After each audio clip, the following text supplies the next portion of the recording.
victory and the agony of defeat.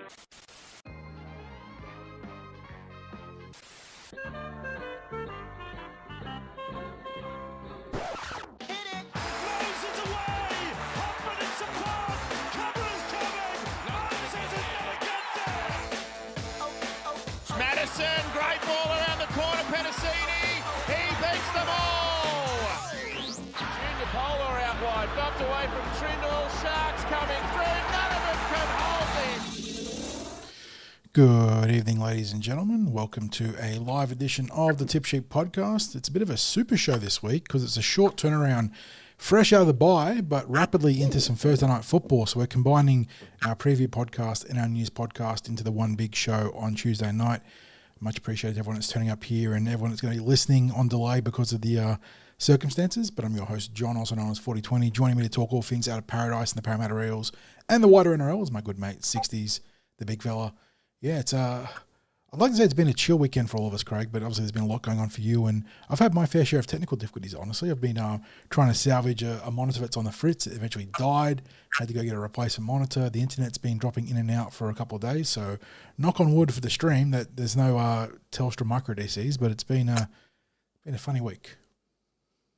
Yeah, John, I think it's fair to say my week's a lot of the same every week. You know, the sorts of issues that are faced on a daily basis here. But we push on because football is our respite, is it not? It's what we look for to take our mind off some of the difficulties that life throws up through the week. So that's what we're here for. We're here to talk footy. We know that that's what people love about the Cumberland Throw, that we focus on the footy and nothing but the footy. So with that in mind as well, thank you to the people that make this possible, which is not just all of you that turn up every week to either watch and listen live or listening to us on delay. Look, we appreciate that. It's all the people that interact with us on socials. It's the people that love the content we put out on the website, which is still our bread and butter. And of course, it's the sponsors that make it possible. Star Partners Real Estate, Auburn, Narellan and Parramatta, and of course the home of the Eels, Parramatta Leagues Club, where we will see you on Thursday night. Now we'll be in Sturlows from around about 5 o'clock, but at 5:45 we will be joined by the 2009 Grand Final 5'8" Daniel Mortimer. Morts was a surprise guest for part of our appearance a number of weeks back when Tim Manor was there, and then we noticed Daniel out in the audience, and Daniel has just joined the club as a Legends ambassador. Yep. Mm-hmm. And we get him for our entire chat this week. So just as a reminder, he stays with us. We chat for 10, 15 minutes, no more, because we want you, the punters in there in Sturlows, to be able to get a bit of time to say good day to him, have some photos before he has to head over to the ground for his ambassador duties over in Combank Stadium. So don't forget to be there in Sturlows, the home of the Eels, at 5:45 at least anyway. So it gives you a bit of time before the game to come in there, have a feed, have a drink, catch up with mates, but also have a bit of a listen and then meet Daniel Mortimer. So we look forward to seeing you all there. It's been absolutely a great year so far with our legend guests. It got very crowded the last one there with John Muggleton, so plenty of people there before the game. We're looking forward to a really big crowd this week for a reason that we'll talk about in just a moment. It is a milestone game, yes, indeed. So, John, of course, we ask people to like and subscribe. Oh, the other thing I want to emphasise too, because I've actually had it suggested to me to point this out. Subscribing doesn't mean that you're paying anything, no, it is or that you have to register all your details with us. You can follow our content. You can go and read the Cumberland Throw. You can watch on YouTube without registering. There is no cost to following the Cumberland Throw. It's free content that's been free content since day one for the last 11 years. So when we say subscribe, it just means that on YouTube, if you hit the subscribe button, and that's what you have to do, hit the subscribe button, and you can hit the like button as well if you could. But if you subscribe, it just means you get notified when our podcasts new are content about drops, to or go. if there's any videos that we put out, because we do have some stuff queued up. We've got a pretty cool podcast set up for next week that we're hoping to drop sometime next week as well. But we've also got some backlog stuff with me, you, and with Chris Ricketts that I have to get through as well, which are just us yakking about the Eels in general. So there's all that sort of stuff that's there. And like you said, Craig, it doesn't cost anything. There are obviously other avenues that you can financially support with that we're going to open up for fans in the coming weeks and months. But in terms of the YouTube subscription, just one click and that's it. Yeah. No registering, just click, and all it means is you get told when the podcast is dropping. And you did just touch on, got a special podcast coming next week. Not going to say who it is just at the moment, but we have a special guest that we're really excited to be interviewing. So it's not part of our news podcast or our previews. It's a special edition podcast, and we're really excited to bring that person to you next week. We're going to record it on Monday morning, and then we'll let you know towards the end of this week who it is. We'll record on Monday, and then we'll try to get that out Tuesday, Wednesday, as soon as we can. So, but really looking forward to that. Quick shout outs in chat as well, Craig. Matty Butch is watching with his young man Archie, saying hello to you. So hello to Archie back there. Chris Bettiel's pointing out that if we haven't got any subscriptions available, then how come you asked for $20 for a subscription fee from him last week? And he's You've been finding out how I make ends meet, John. The grift on the side, exactly. I said there's no refunds for that one, Chris. I'm sorry. No, that's a special rate I charge for mates. And Neil's asking, do we get our Patreon fixed up? That is literally for the next couple of weeks. We're going to relaunch a number of things that'll include the Patreon, and then I think maybe YouTube membership, depending on where we're at with our subscriptions, which is a tier above subscribing in terms of support. But that's I say a problem, a promotion for another day. But we are getting on top of it, I promise. It turns out that it's a real pain in the back end, isn't it, Craig? Trying to wade through all the paperwork that's required of you these days for even a business as small as ours. So we're getting on top of it though. And of course, you mentioned our fans, Craig, but also a shout out to the sponsors and Star Partners Real Estate, Auburn and Parramatta, and Parramatta Leagues Club, who, as you mentioned, with what's there, Craig, we'll be having that great chat there on Thursday. And on that note, I think we're about ready to get into what is a very, very loaded docket this week, right? Absolutely. Let's hit the button. Let's get started. Get that stinger, John.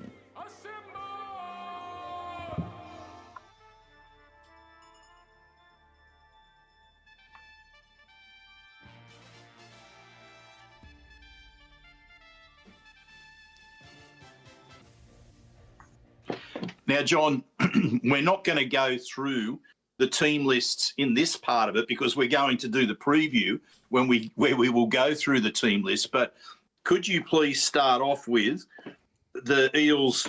No, tell you what, we'll give a shout out to Mitch Moses first. 250 first grade games come this Thursday night.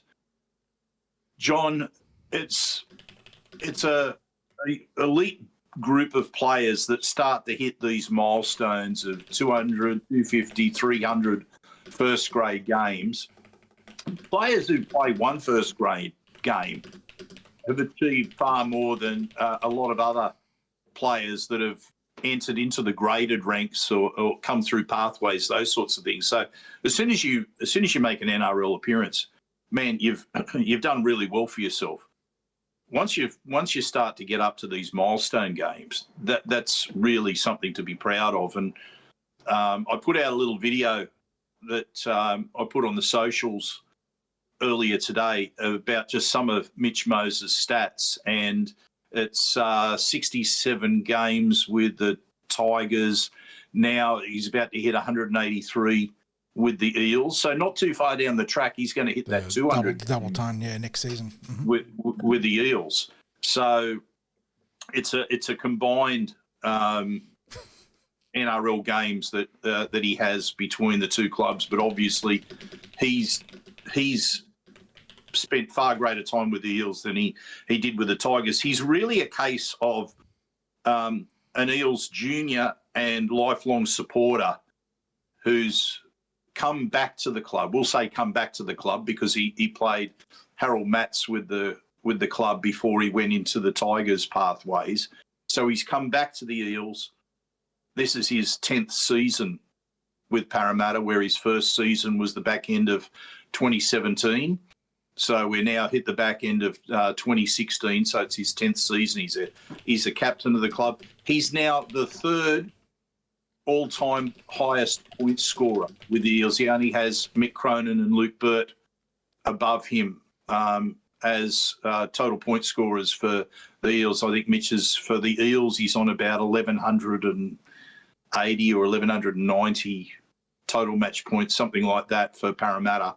So he's still got a number of years under contract with the Eels.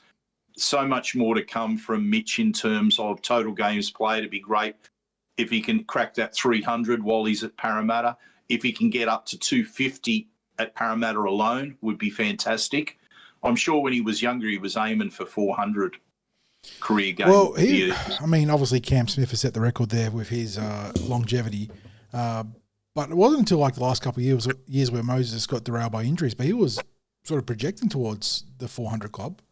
But it's now going to be a bridge too far unless there is an insane final chapter to his career, whether it's at Parramatta or beyond, and he has, plays well into his 30s to nearly 40. But if he gets to 300, that's an exceptional achievement regardless. And bringing up 250 this week is, like you said, it's already pretty elite company. I know that there are more players now in the 250 plus than there have been ever. That's literally how it works with a game going on and on. But just obvious era, you see more players in that club than ever. But it's still an incredible achievement. And you'd like to think, given the significance of that milestone, that the boys will be up for this one. Off a last start win, off the bye to recharge, and then against the South Sydney team, who are plenty talented, but they've been a wee bit mercurial, a little bit up and down, and certainly missing. Contrary to what happens all the time with the Parramatta Eels, instead of getting the returning superstar came back a week too early and did his calf in Latrell Mitchell. So a rare bit of positive injury luck in that regard for the Parramatta Eels. Yeah, I can't comment about how the boys are looking because I haven't been able to get to many training sessions at all in the last 2-3 weeks. Certainly haven't been to any of the last 3 sessions. So, and I doubt I'll get to the captain's run for this game as well. But as you said, coming off the bye, where they had a win before the bye, so in themselves they should be feeling a lot more positive about rugby league in general. They've got the milestone game for their captain. There's so much to play for. As you've said, as you're going to say, the injury list is looking a little bit better at the moment. It will get better as we get to around 21 to 23 as well, because the players that aren't out for the season should all be back by then. So the Eels can set up to a positive end for the season. We're not going to make any crazy predictions about where they'll finish or what have you. We just want as positive a finish to this season as we possibly can get. So there's all the reason for you as the supporters to be out there on Thursday night, not only to celebrate Mitch Moses' achievement, but also to cheer the Eels on to hopefully a win against the team that we finished ahead of last season, who are probably having a little bit better luck with injury this year than they did last year, but they'll still be without Latrell Mitchell this week. They might have a couple of others that have returned from injury, but they're an opponent that's given us trouble in the past, but I think we've done a little bit better in recent seasons against them. But the South Parramatta game, I think, should be a cracker on Thursday night. I'm expecting the Eels to really turn up, and it'd be great if all the supporters could turn up. Yeah, again, all the reason in the world to not be there. It's probably going to be a colder night than it's been for a while. I'm feeling the weather has finally made that winter briskness turn, hasn't it? It's held off and off, But I think this week it's not rapidly cold, but you can feel the bite starting to creep into the night temperature. Yeah, absolutely. So, John, the only other thing I wanted to say about Mitch Moses is, look, I'm really over this sensationalism around the criticism of Laurie Daly as coach, because the media, look, I think there's warranted criticism, right? So it's not a matter of that. It's a matter of how the criticism has become a story in itself. And today, with the media's dragging Mitch Moses. Yeah, in a massive milestone game for him, all the questions were about, what about Laurie Daly? What's the situation with Laurie Daly? Are the players against Laurie Daly? And he's just answering origin questions. Yeah, I know. And so they've made the headlines, Mitch Moses lashes out at criticism of Daly. Well, Mitch Moses is doing his Eels media, and he starts getting questions from the reporters there, the journos there, about the criticism of Laurie Daly. So what's he supposed to say? Oh, I don't want to talk about it now. No, he's going to say which you want the current Blues players to say, which is, look, let's back the coach. Blues supporters, former Blues players, let's back the coach. Let's get the job done. Back the coach. Now, he hasn't really said too much more than that, but it's still been enough to make headlines and to keep the narrative growing. Complete non-story. Incumbent 5'8" says the coach has no reason to be criticised beyond, like you said, Craig, reasonable criticism, and they're just dragging it. I know.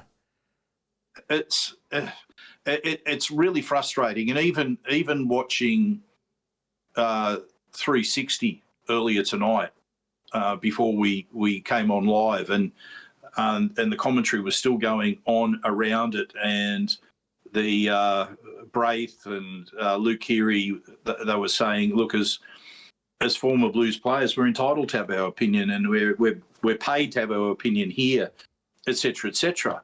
But the thing was that it wasn't a direct criticism of them that Mitch Moses was making, but the narrative was leaning towards that, because he was simply asked, again, by an NRL journo / reporter about the criticism that's being made towards his coach.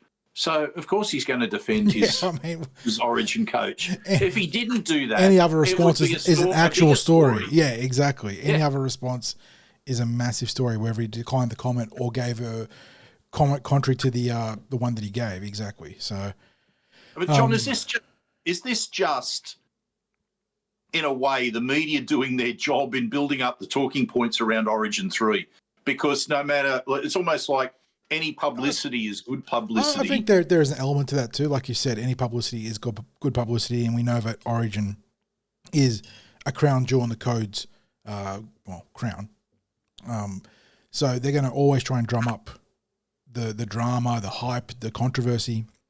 But it does get frustrating when it's literally a player's first return game to his club in a month, and it's piggybacking into his massive milestone game, and all they want to do is talk about Origin, not the nearly 200 games that he's played as a Parramatta Eel, not his journey in blue and gold, and not what he's going to be looking forward to in this massive milestone game. Instead, they want to talk about Origin. And the thing is, they could have Mitchell Moses on NRL 360 to talk about Origin and talk about Laurie Daly. They could have him on any number of talk show radio options or podcasts, or they probably don't want podcasts because it's not mainstream media, but there are plenty of options there to get Moses in the right avenue, the right designation to talk about.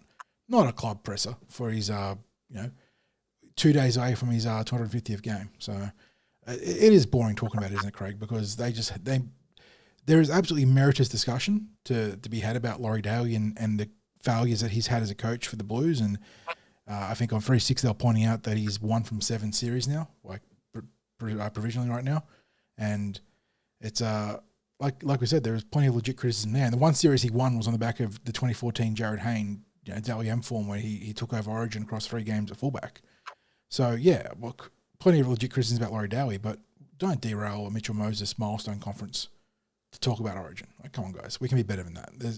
You can get Moses in a dozen different media formats beyond his weekly presser in club colours to talk about State of Origin. Yeah, absolutely right, John. Now, moving on, we referenced there the injury list at the Eels. So how's that looking at the moment? Yeah, it tidied up a fair bit this week, actually. We've had Jonah Pezzett, Jake Tungor, and Richie Penasini all coming off the list, as well as, Mitchell Moses played State of Origin, but he was still on the Parramatta Eels injury designation going through the bye round. So he is also off the list, which leaves us with five? Yeah? No, six. 6 players on the injury report. I can count, I promise. Lincoln Fletcher, real unfortunate one, Craig. Still downgraded to round 21. And on the back of his excellent work in the SG Ball, I was really looking forward to seeing what he could do in Flegg this year and maybe even beyond if he'd had good form in Flegg. But that hamstring has really dogged him for a while now. And it's going to be the better part of 2 months, maybe even more, if he goes through to the round 21 return date. So really unfortunate there for the young halfback, and hopefully he can get back and finish the season in some capacity. Joining him in the round 21 designation is Junior Barlow with that knee injury. Will Penasini remains in that nebulous rounds 21 to 23 return window with osteitis pubis, and hopefully he can get on top of that. And then we have Bailey Simonson rounding out the list of potential returnees in season 2026 with a round 23 return designation with that ankle injury, that 180-degree nasty piece of work that happened to him against the Tigers. Be great to see Bailey back on the field this year. Be huge for his confidence heading into the preseason as well. And, of course, the 2 players that we lost for the entire season a long time ago now at this point, in Jermaine Hopgood and Matt Dory, both with ACL injuries. So we've come down from 10-plus players down to 6, so not too bad. You take those kind of weeks. And I know that only really directly benefits the NRL for one player this week with Mitchell Moses, but the Flegg do get a couple of returnees there, or a trio of returnees, depending on what happens with Jake Tungor, because the injury report said he will be playing New South Wales Cup, but he's not on the Cup team list. So I'm not sure if that's something to watch, and we'll talk about that in the preview.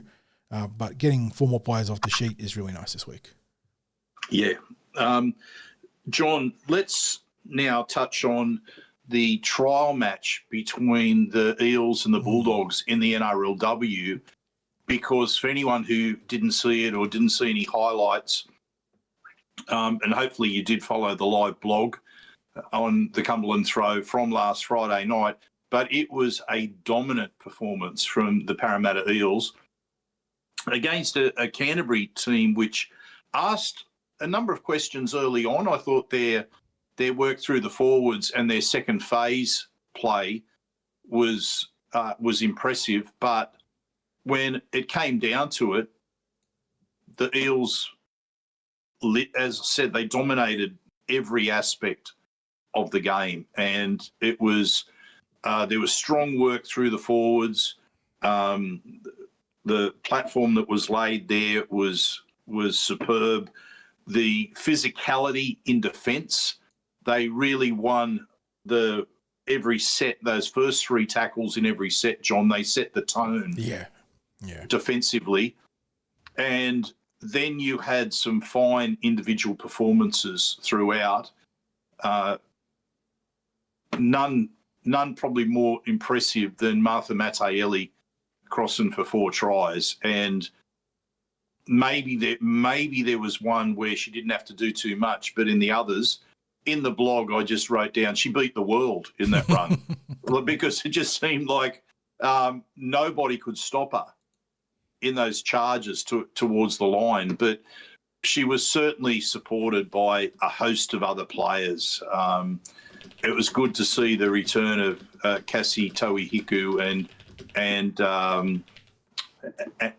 she just seemed super confident. One of the things that stood out for me was a kickoff that went to her. She didn't even think about passing the ball. She just put the ball under the arm and ripped into the defence. And that's her. She's got so many strings to her bow, and she was badly missed last year. Her and Rory Owen, I think, got injured in the same game. did they not last year, and then ended up missing like 2/3 of the season as a result of that. But to have two representative level players out for the season with injuries, it was a huge blow. So not only have they got a strong roster, but it's almost like those couple of players, they're almost like additions to the squad this year because of how much football that they lost last year.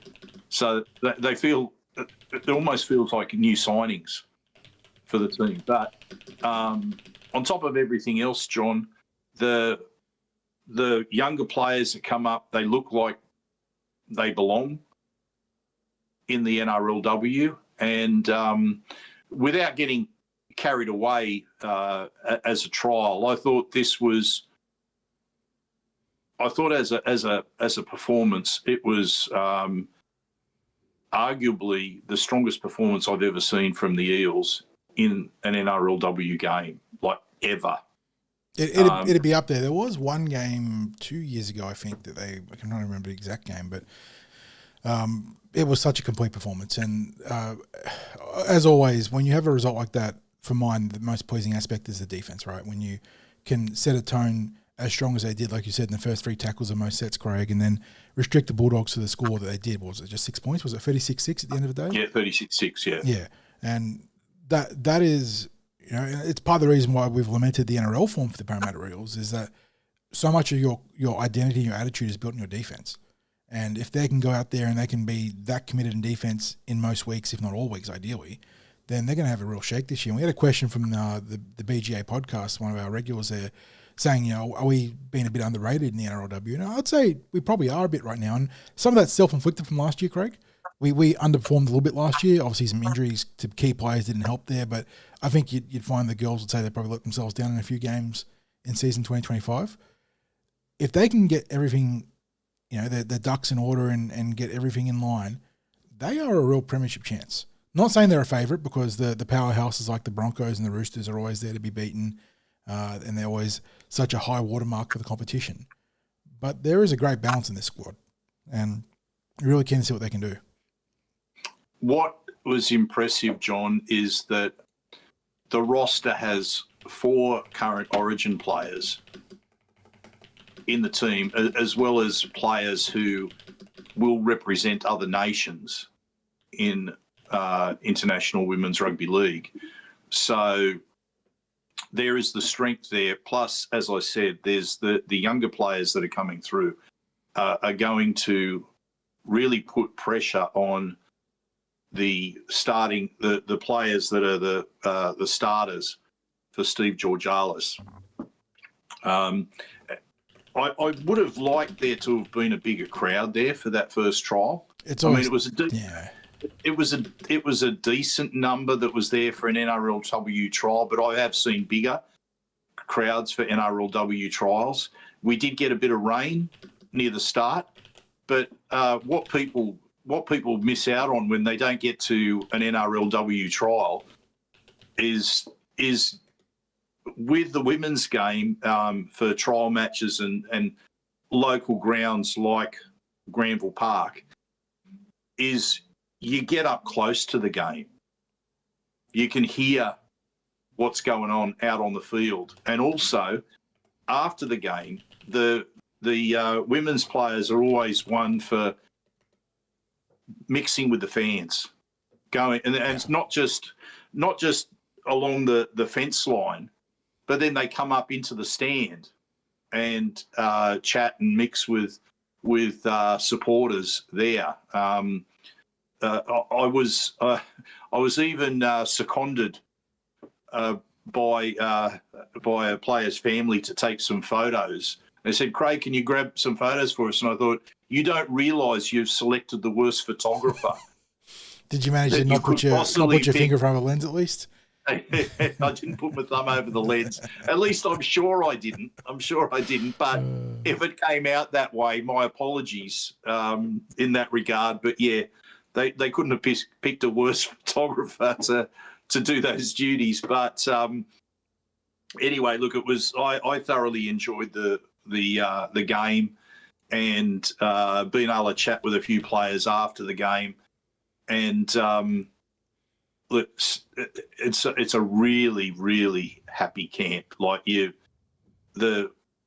And I think it's probably true across all the NRLW squads that the women just love playing rugby league and love being, I guess, pioneers in the NRLW. They're setting the future for those that are going to follow, and the bright talent that's coming through in Pathways Rugby League for the women's game. It's off the charts, John. We only have to think back a short period of time to what the Tasha Gale competition was like when it first started, and it's not even in the same universe in a very short period of time. No, the growth is unreal. The skill level that's there, and you're now getting girls playing who haven't had to step away from the game. Like, they've gone all the way through from under sixes, and then they've had teams that they can play in at 13, 14, 15, 16 years of age. So they're playing all the way through now because of the growth in the girls' game. It used to be they'd have to give the game away at the age of 12 when the mixed teams stopped for them. But now there are girls' competitions for them to continue to play in, and we're seeing the result now in the skill levels of the players. So they've just announced as well, John, the Eels squad. Yes. Have you got there to read through the squad? Yes. Just a couple of points of order from chat. I think they might be one and done for their trials, Craig, because they play their round one game next Sunday. So this will be a bye week to recuperate and recovery. So just the one trial. And then what was that? And then Neil said, did anyone see Freedom Crichton Rapati trampling the Queenslander in the under-19s Origin game? Yeah, that was I know that the Blues lost, not due to the fault of any Eels, but that was just a reminder of just how physically dominant she is. Because the commentators were gushing about how big the hit was. Crichton just trampled her. It was a bulldozer. And, it was a fantastic run there. So going through that squad that you mentioned, Craig, I do have it up here because the club started by announcing their supplementary and development players first. And they were announced, when was it? Last Tuesday, actually. And they announced the two supplementary players in Kailea Gray and Kiana Takarangi. And I suppose there'll be a bit of confusion about what a supplementary player and what a development player is because they do operate differently in the NRLW to the NRL. In the NRL, you have no restrictions on playing your development players, but I believe you need to seek dispensation to use your development players in the NRLW. But the supplementary players, which is a new designation that we've seen this year, I believe, is essentially what the NRL development player is. Extension to the available from round one. Yes, that was my take on it. Essentially, they are the NRL equivalent of development players, or NRLW equivalent of development players. So there you go, two supplementary players, Kailea Gray, which caps a fantastic year for Kailea, being the Tasha Gale player of the season across the entire competition, obviously earning selection for the New South Wales 19s and captaining her team to a premiership. So fantastic reward there. And captaining the under 19s. And you're right, captain the 19s as well, yes. And then in the development squad, there is a quartet of Pathways players. We just mentioned her, but Freedom Crichton Rapati, no surprises there. She's joined by Taylor Falanico, a dominant prop forward, who also played in that New South Wales 19s game. Tia Matthews, who had a fantastic breakout year in the back row. And then Aaliyah Sufan, who's been carving up at halfback for a number of years in the Pathways of the Parramatta Eels. So good stuff all around there in the development and supplementary side of things. And that takes us to the main squad. And they've actually really nicely given us a resource that shows the contract status as well as the squad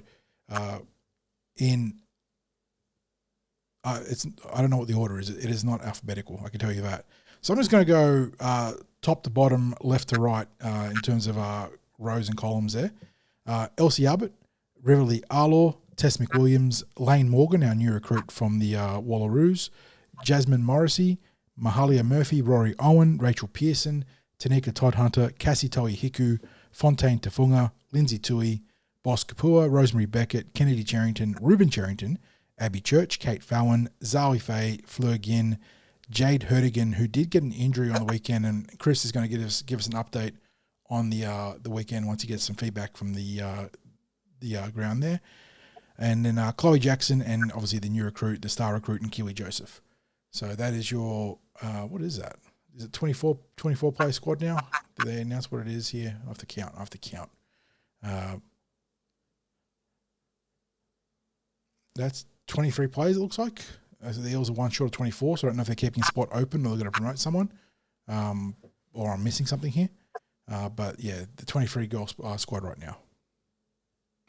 John, the star players, the name players, they did exactly what we thought they would do. The Cherrington sisters, Mahalia Murphy, Elsie Albert, they were outstanding in the game on last Friday night.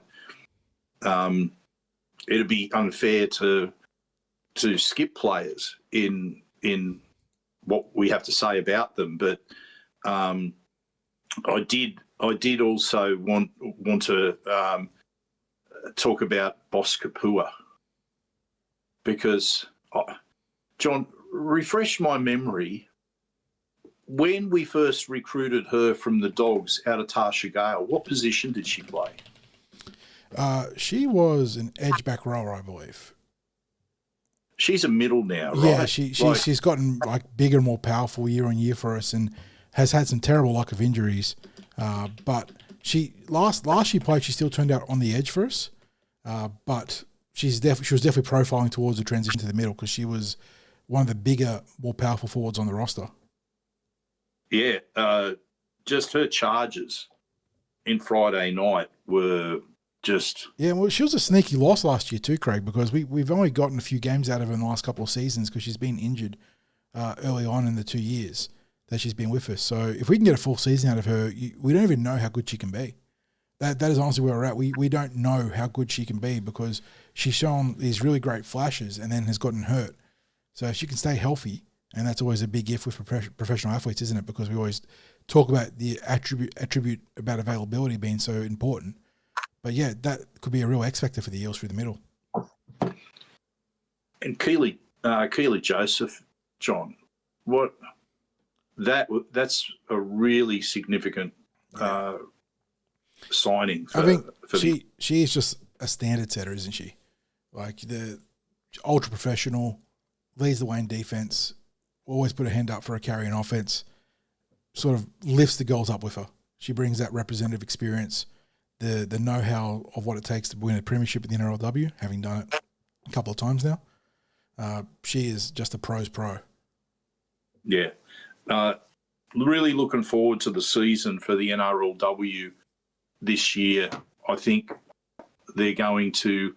I think that what was the best season we've had so far? 5 wins, where we still missed out on the finals. 5 out of 9. I expect that maybe we might just go a little bit better in terms of the wins, the winning percentage, but I've really got the fingers crossed and maybe a bit more than hopeful about finals football for the NRLW this year.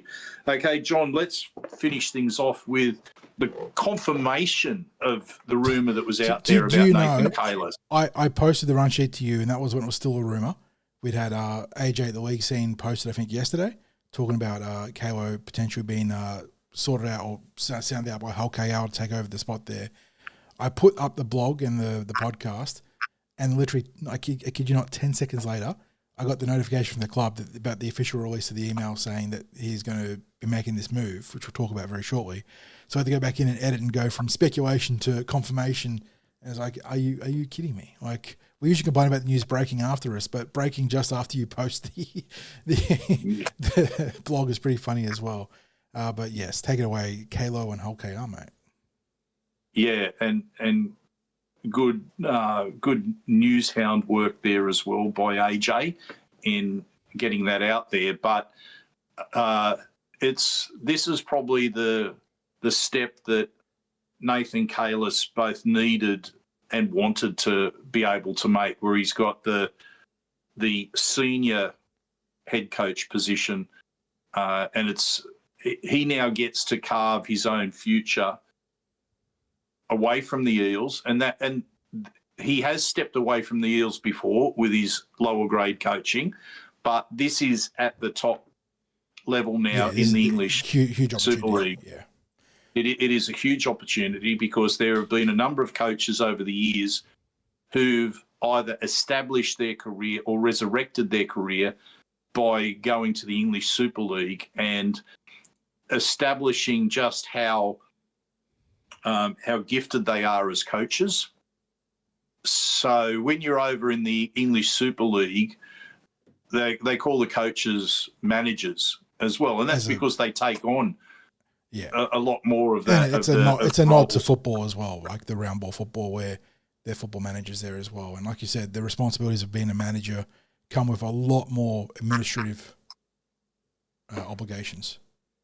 Yeah, and recruitment, even though coaches are a big part of recruitment teams at NRL clubs, I think it pretty much boils down to the coach is almost wholly responsible for recruitment over in the English Super League. So he gets to shape his squad as best he can through his own endeavours from here, Nathan Cayless. So it'll be interesting to see if there are any Parramatta players that he targets in terms of recruitment. That I have not the slightest doubt that we are going to see a turnover of Parramatta players at season's end, where with the number of players that are off contract, or even maybe some, who knows, that have a year to run on their contract. I think we're probably going to see a bit more of a reshaping of the Eels roster,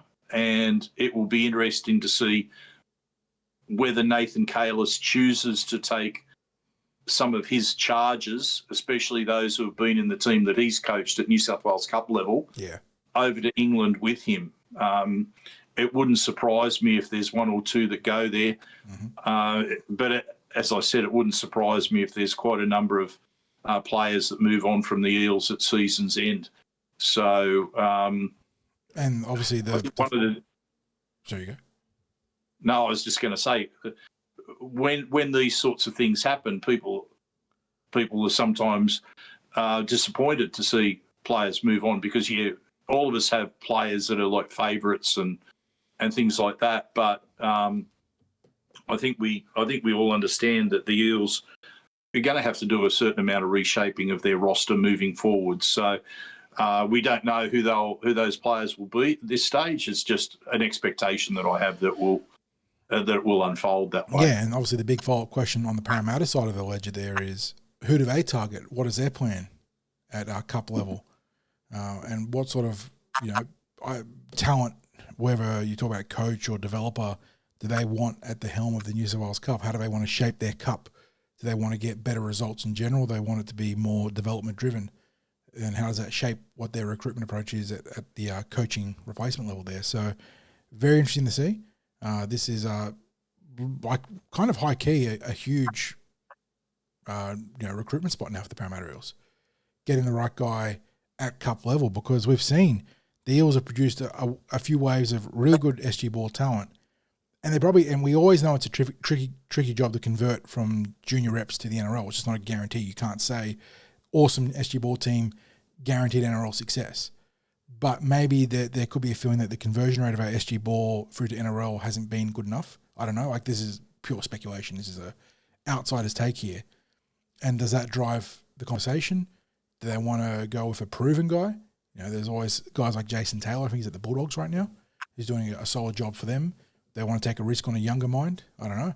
So it's going to be real interesting to see what Jason Riles and O'Neill and the rest of the brains trust that the club sort of pivot towards. John, I think the interesting one will be whether they go with a pathways coach like Jordan Rankin, for example, who is not long out of the playing ranks and has been the head coach of the Jersey Flegg team now for a couple of years, was an interim captain coach at New South Wales Cup level a few years back. So he was handed that role midway through the season, a few seasons back. I think might have been was it 23? I have it in the top of my head that it might have been that he took on the captain coach role mid-season when Carr left. Was that when Ryan Carr Carr left? departed the club. Yeah, you might be right about that. Yeah. No, it was. Hang on, it was when 24. Chris is saying. Yeah, no, I'm thinking it was when we lost mid-season our defensive coach. Oh, now can I think of it's another former player, isn't it? Yeah. Well, I forgot to mention. I hate it when I get mental blanks. Because I can only think of Sam Mullen now. Dave Gibble. Yeah, you're right. Yeah. So what happened was Ryan Carr got moved up. Yeah, to assistant NRL coach. Yeah, and that created the vacuum. And then it was Jordan Rankin came in as the interim captain coach. Now I'm saying that it was 23, mid 23, because in 24 we lost before halfway point of the season. BA was punted, and Ryan Carr went up to be assistant coach to BA for the rest of the season. So that's why I'm figuring it was 23. Right. Yeah. So do they go with someone who's actually part of the Eels development system of players coming through, and therefore if he moves from Jersey Flegg up to New South Wales Cup, that he has a familiarity with the players, he's been involved in developing the players, he's coached at that level before, albeit out on the field when he was captain coach, but he also was involved in the prep through the week. So he's had a little bit of grounding at that New South Wales Cup level.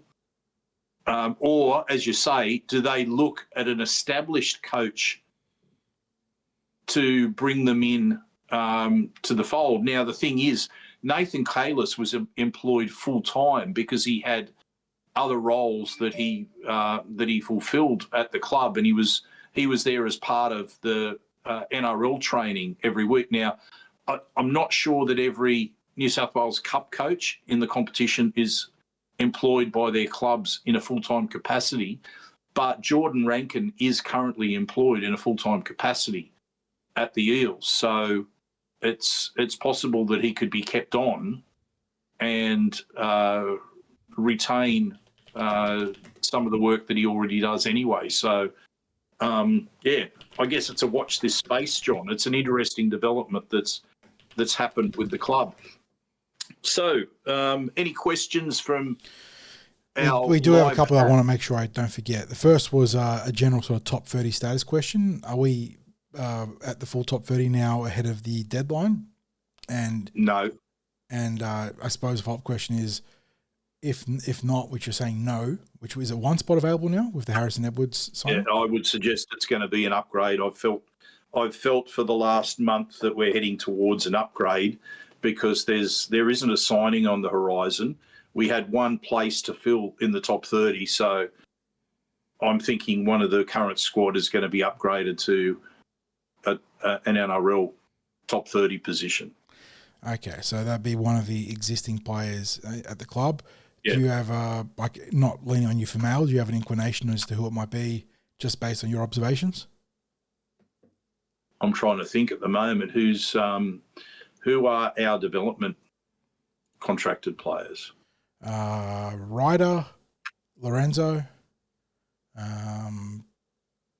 Tonga, or is he top 30? I can never keep up with this. No, he's top 30. Yeah, Jake Tonga was top 30. One sec. Let's just say I think it'll be one of the development contract players. Yeah. Elevated to. So pick one that's going to be an NRL top 30 next year. And that will be. So there might be some players there who are on a development contract that might be development as well next year. I would pick one I would say it's going to be one that is going into an NRL top 30 next year. JFI is another one for Narayuta. That could be a possibility there. I wouldn't be well allowed to because of the injury, obviously. But yeah, one of those development players there. The other one, which I'm not sure how much you can disclose of, but Matty Butcher did ask via chat, did you have a chance to follow up on the footy story he sent you a message on during the week? You're going to have to. My brain is an absolute. I might let Matty follow that with you privately then, because I have no idea whether I can. He just asked a general question there. I don't know if it's something I can disclose. I'll just go to where Matt would have sent that to me, and I'll just double check, because, as I said, like, you know what my weeks have been like, John. Mm-hmm. It's football's been a little bit of yeah, I know a lower priority. Yeah, for a fairly good reason there. I think I tried to answer this as best I could to Sonic Boom, but he was asking about Lincoln Fletcher's status, given that injury went from like around 13 to round 17 to round 21, downgrading. Anything you can throw onto light there, Craig? Is it as simple as in getting back from the initial hamstring injury that he's managed to retweak it and make it worse the second time around? Nothing that I could really shed a light on. Every time I've spoken to him, he's sort of said everything's progressing well. So a little like frustrating that it's taken a bit longer, but it's been a case of he's out there training. So like to me, he just looks like he's on track for that timeline that they've listed in the club. Like, I don't think there's anything more that I can say. I don't think we're talking about anything nefarious in terms of like something else outside the thing. But did you have any clarity on the hamstring injury? Was it just like a reoccurrence of training, which I gather it must have been? I don't even think it's been a recurrence. I think it's just that it's just been slow to recover. I mean, if anything, we've seen this year, not just Parramatta related, but across the wider NRL. Good Lord, it's been a bad year for hammies. I don't know what's changed biomechanically for the players, or if it's just a weird outlier year, but it feels like a lot of clubs are dealing with bad hammies, especially the Parramatta Eels.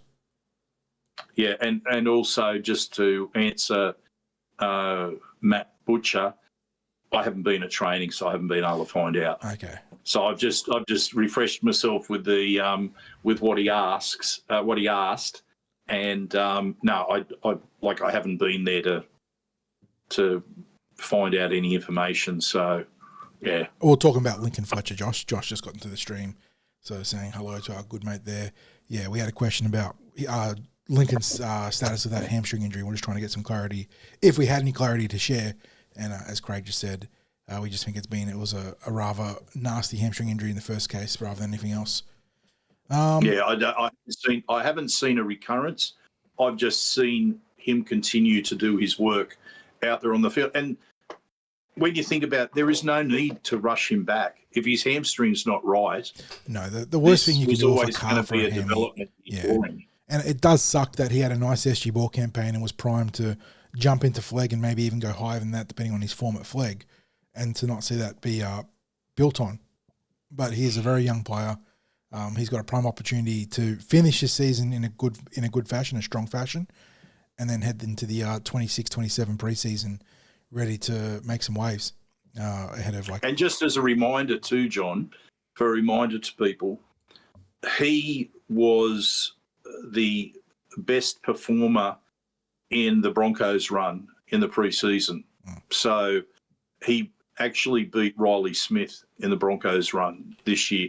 Didn't break Riley's record, but from last year, but did beat Riley in the Broncos run. So he's an incredibly fit player.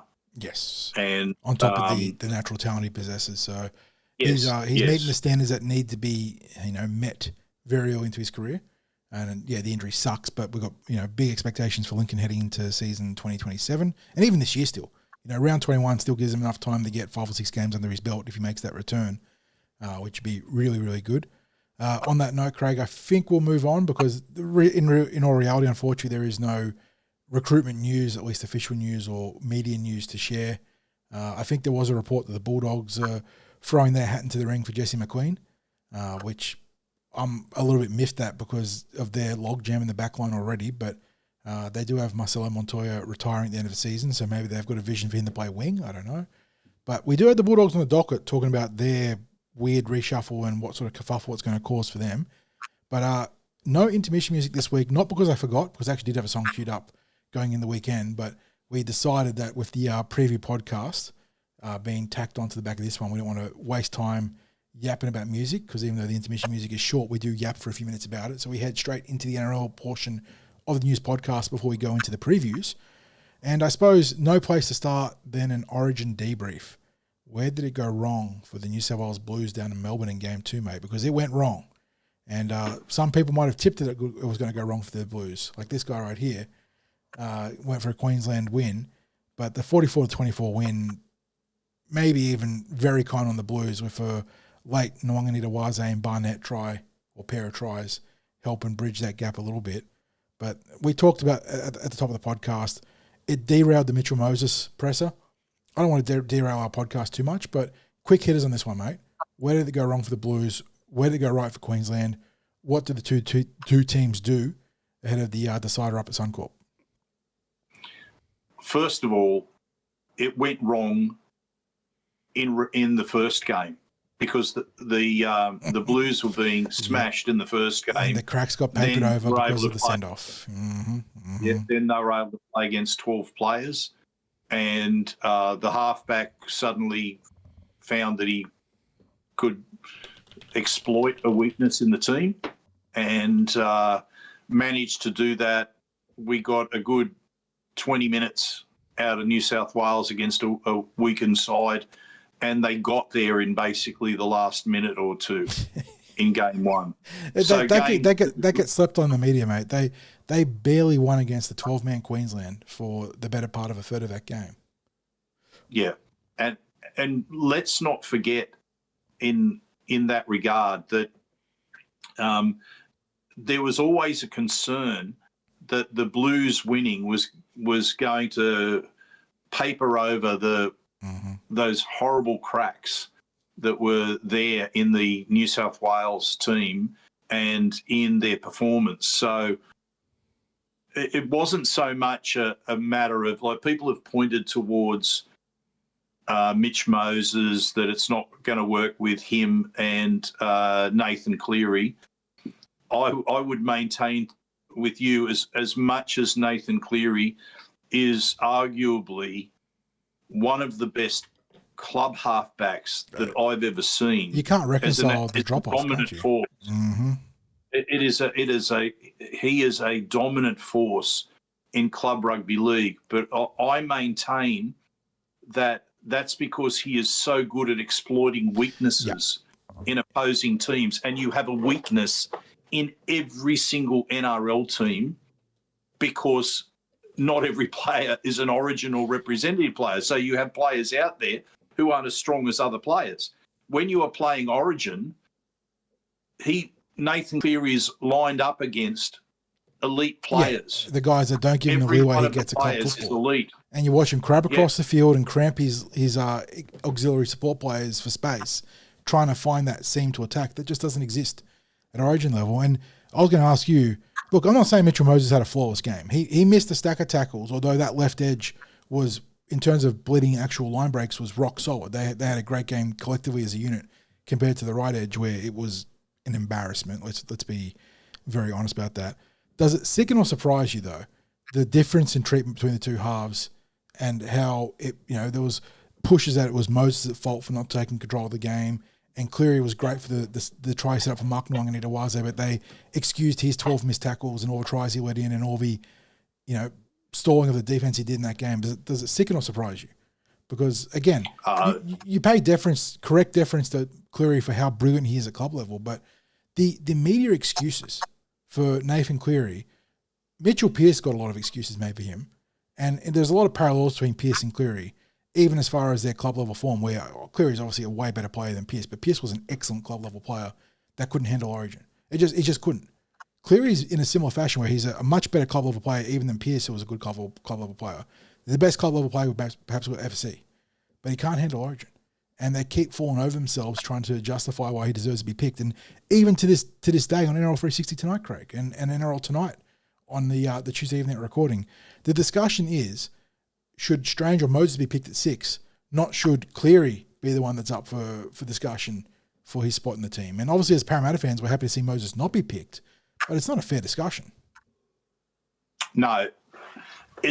First of all, it's unfair on Moses that we would be happy that he's not selected, because it is not Mitch Moses' fault that he is the Eels' only elite level. No, there is layers to me saying that, isn't it? It's like the selfishness of the fan that would say we want to win for Parramatta, therefore him not being selected is good, because people in chat will disagree because that's the nature of Origin and club football and priorities. But the fact that it's not even a discussion that should it be Moses and Strange together rather than Cleary and Strange, or the young half up at the Dolphins in Katoa, although I don't know what his injury status is right now with that knee.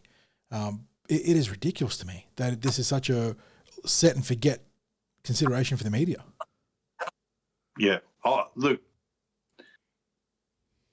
it comes down to a very simple choice, and I think we can all guess which way it's going to go. Well, this is the choice that should be made, I should say, and which way it would likely go if this is the choice that's made. It may not be. They might stick with both Cleary and Moses. But what I think they should do is decide between Cleary and Moses.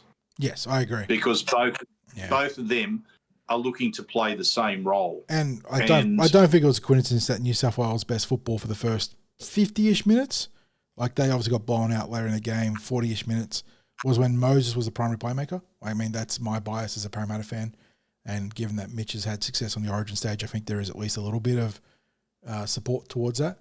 But the Blues lost direction when Cleary took over, and you started seeing his club habits creep into the game and the crabbing across the field, the stuff that's so effective at club level that just doesn't work at Origin. So, yeah, look, and credit to Queensland. They've picked very Queensland guys this season. This series, Plaff was a fantastic get at lock forward, just a classic Queenslander forward, isn't he? Frozy's he's all onto every play. They took a risk on the winger. From the Dolphins, what's his name? Jojo Fafita, who, I think a lot of people not rolled their eyes at, but were a little bit surprised, a fair bit surprised. He had a great game. John, I would have been happy if the Eels picked up Jojo Fafita the other year. So I had him on my radar as a player of the future, and maybe I was a bit surprised that he was selected in Origin this year, but his performance didn't surprise me. Selwyn Cobbo's, shrugged off some indifferent club form at various times to have an outstanding series. Sam Walker's had an excellent series. Funnily enough, the play I've seen from Walker at Origin level is the first time I've been a real Walker believer as a halfback, as opposed to his club form where he tends to be far too read and react and not blending his structured and unstructured play at the right way, which he has at Origin. Like they've just gotten value out of almost all their fringe picks. I mentioned Plaff, Fini Filiaki. They made a bold call on Walsh versus Ponga, and the rest of whether they were right or wrong, the rest of the team's been good enough to pick up the slack there. It's hard to look at the Blues team and say they've gotten those same picks right. Cooler's been all right. I don't think Cooler's been bad. I don't think Nwanga'ita-Waiza did much wrong on that end of that right wing, Craig. The rest of the right edge was so porous. Dylan Lucas on debut was put on a hiding to nothing. He's a left edge back row, Craig. Why is he playing on the right? What are we doing? Like you're putting a guy on debut in an absolute cauldron in an unfamiliar spot on the opposite side of the field. It's rough, and I don't know. Like the Radley pick, I'm not a fan. Again, we've gone with one big on the bench and we got rolled through the middle. Are we surprised here? So I don't know. The Blues have a lot of work to do to turn it around. I don't know, going up to Suncorp. We did it with Moses.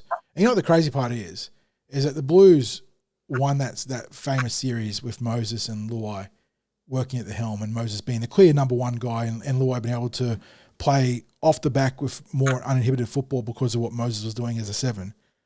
And at no point did New South Wales ever say, well, we won that series really impressively. Maybe we should go back to that well and try Moses and Luai.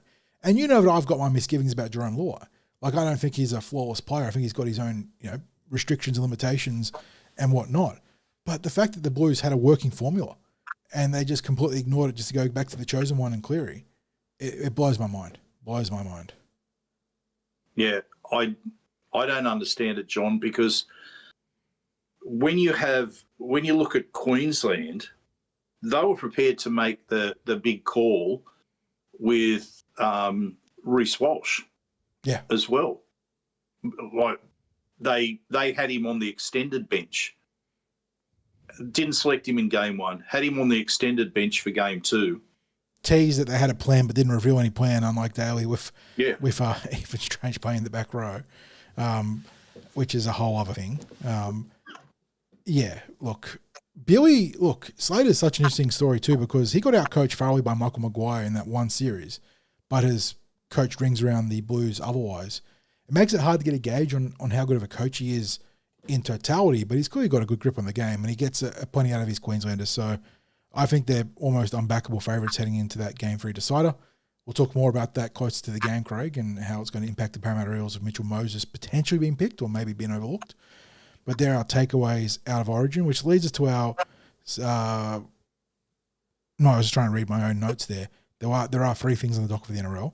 I mentioned it before, but Bulldogs, big upset win over the Manly Seagulls, which I did see. Well, I don't know if it was Neil or Joel or Jamie. It was someone's schooner of reality for Manly, that result there against the Bulldogs. But it came on the back of a pre-game reshuffle where Stephen Crichton went into 5/8, and they kicked Matt Burton out to the centres. And it made me think, what's going on at Canterbury? Like, who is on the outer at the end of all that? Is it Burton? Is it Sherry? Is it both? Like, Crichton's on a 5/8. I know he got the win for him with the field goal, but he did a lot of not good playmaking in that game, if I'm going to be brutally honest. It wasn't a pretty game. And, schooner reality for Seagulls for sure. But what are the Bulldogs doing? What does it mean? What is happening out of Belmore? Well, someone's stolen my thunder with the schooner of reality this week, so I'm not even going to fill the glass up. I'll just continue to just have my black champagne out of a can rather than fill the schooner glass up.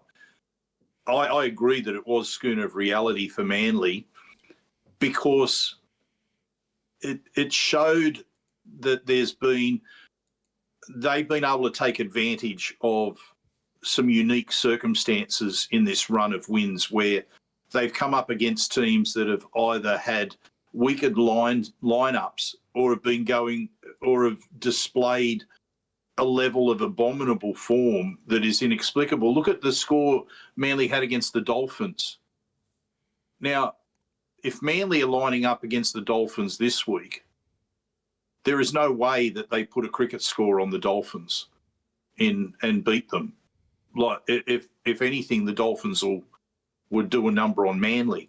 But what happened on the weekend was that luck deserted Manly. The bounce of the ball essentially gifted the Bulldogs a victory. John, when the ball bounces away from the chasing Manly players like it did, that was really the difference between winning and losing for mine. And then, of course, you had Jamal Fogarty missing kicks that maybe he's gonna kick in his sleep. So we had that side of it. Now, when it comes to the Bulldogs with the schooner of reality, is they got the win on luck. I don't think there was too much that they could take away from that was positive. I thought it was a very ordinary game of football. The comment was trying to hype up, it was a bludger of a game. There was some dumb errors, and I feel bad for Jamal Fogarty, Craig, because he's made himself a really good halfback across the last few years, but there has been a series of games between the Canberra Raiders minor premiership push and subsequent finals tumble last year, and then obviously this game here, where he's had the chance to step up and be the clutch guy, and he's been very anti-clutch. You know, he's missed goals, hasn't been able to kick field goals. There was one from directly in front, like 12 metres out, 15 metres out. You can't miss those. You can't send them to the right of the post. But yeah, look, for the Bulldogs, it's a good result. Obviously, it gets them, keeps them in the touch, well, loosely in the touch with the 8, the way that we're kind of in touch with the 8 technically. And obviously pretty much secures them away from the wooden spoon, given St. George's struggles and whatnot below us. But it's not a game that would instill you or instill you for a great deal of confidence, would it? Like the Galvin had a nice little solo try because he managed to beat a guy 1-1, running like a 5/8. Hello? Like, you know, well done for making him look like a 5/8 for his natural position. But yeah, it was not a good game. And the commentators tried to hype it up, but it wasn't a good game. And, you know, we're saying that as connoisseurs are not good games this year. We know what a shit game looks like. John, it's not on the docket, but I want to touch on this quickly. Mm-hmm. How much of a protected species Ricky Stewart is at Canberra? We've touched on it in the past. He restored the faith in a way in his team, in his coaching capabilities last year when the Raiders were minor premiers, albeit that they scraped home in a whole bunch of games and they had an incredibly favourable draw. And when finals football came around, they didn't measure up. Again, a close loss to send them packing, but he's where they sit this year with some of the talent. And yes, they've got a couple of players out, but the talent that they've got in that team, they shouldn't be sitting down near the bottom of the ladder. They're below us on the ladder now. And given that without a swag of players, and yes, they had a couple of their origin players out. They've had some disruption too, don't get me wrong, but nowhere near Parramatta's level of disruption. No. So given that they had that experience of being minor premiers last year, playing finals football last year, to sit where they are on the ladder and to not have questions raised about Ricky. Like, no one's raising questions about Ricky Stewart. No. There is not Is there a single journalist raising any question about him? Did I see a thread Did I see a thread on Reddit this week? There was something Ricky Stewart related. I didn't click on it because I wasn't in much of an NRL mood. Whoa, what happened there? Right. But I mean, they talk about the Raiders' fall from grace, from being minor premiers last year to where they are this year, but none of it really launches into Ricky Stewart, the coach. There was a Fox Sport article calling Ricky Stewart out. Hello, wow, who was it? Oh, you're kidding me! No way, it was Crawley. It was an intern of Crawley. There's no way Paul Crawley.